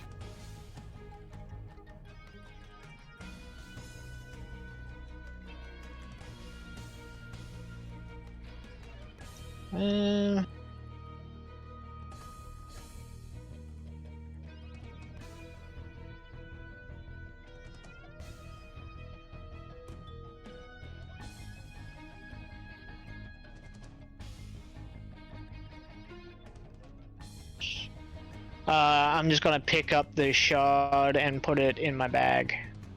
I guess I probably would have done that before I cast the spell. So bonus action, or yeah, that's fine. Yep, that's it. Okay. Next up is top of the order with Eclipse.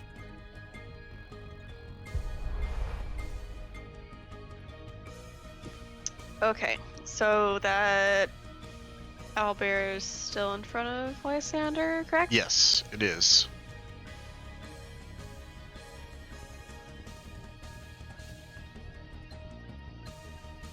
Yes, indeed.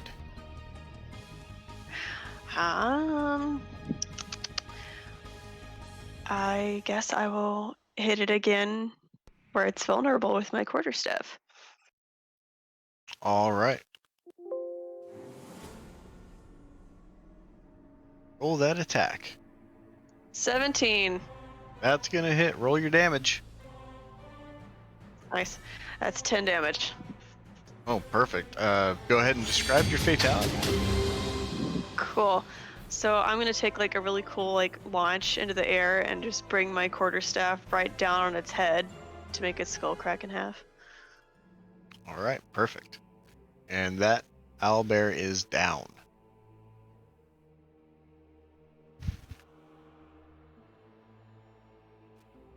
Anything else? I mean, I'll stand and revel in my kill, but yeah, that's Strike it. a pose. Yes, a very fabulous pose. All right. Next up will be Lysander. Is the only owlbear remaining is the one in front of Carcass and Zizix. Then I will go after that one. I will move my hunter's mark to that one. Yep. Bonus action. Yes. And I will hit it with my longsword. All right. That's a 15. Yeah, that's gonna hit. All right, cool. Roll your damage.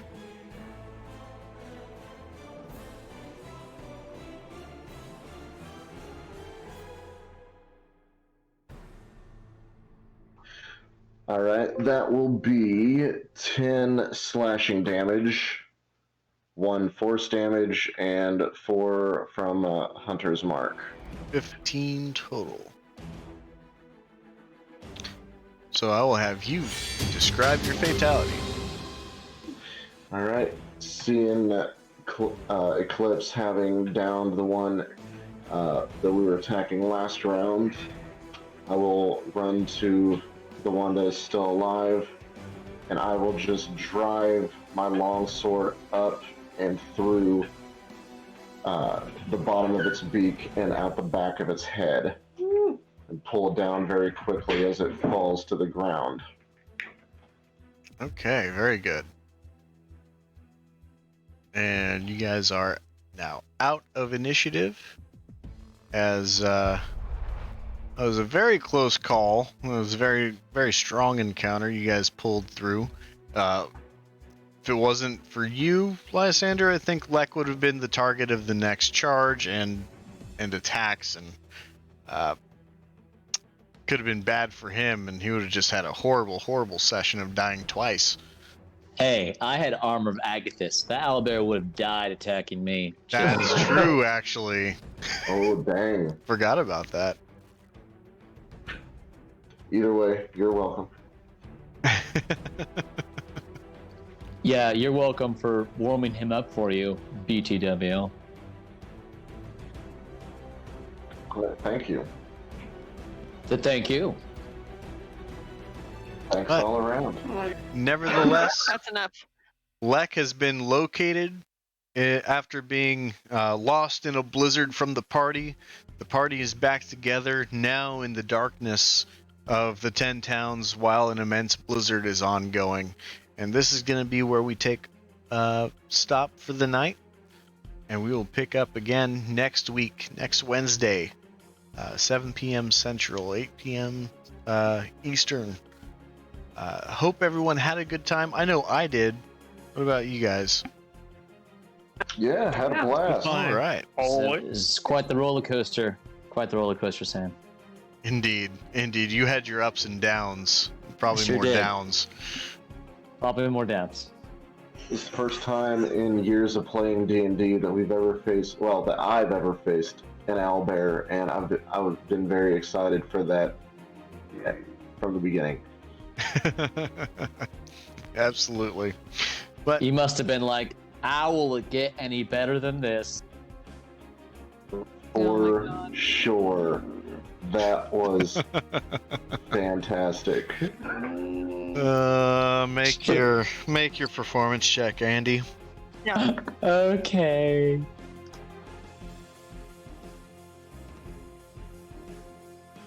Being that one.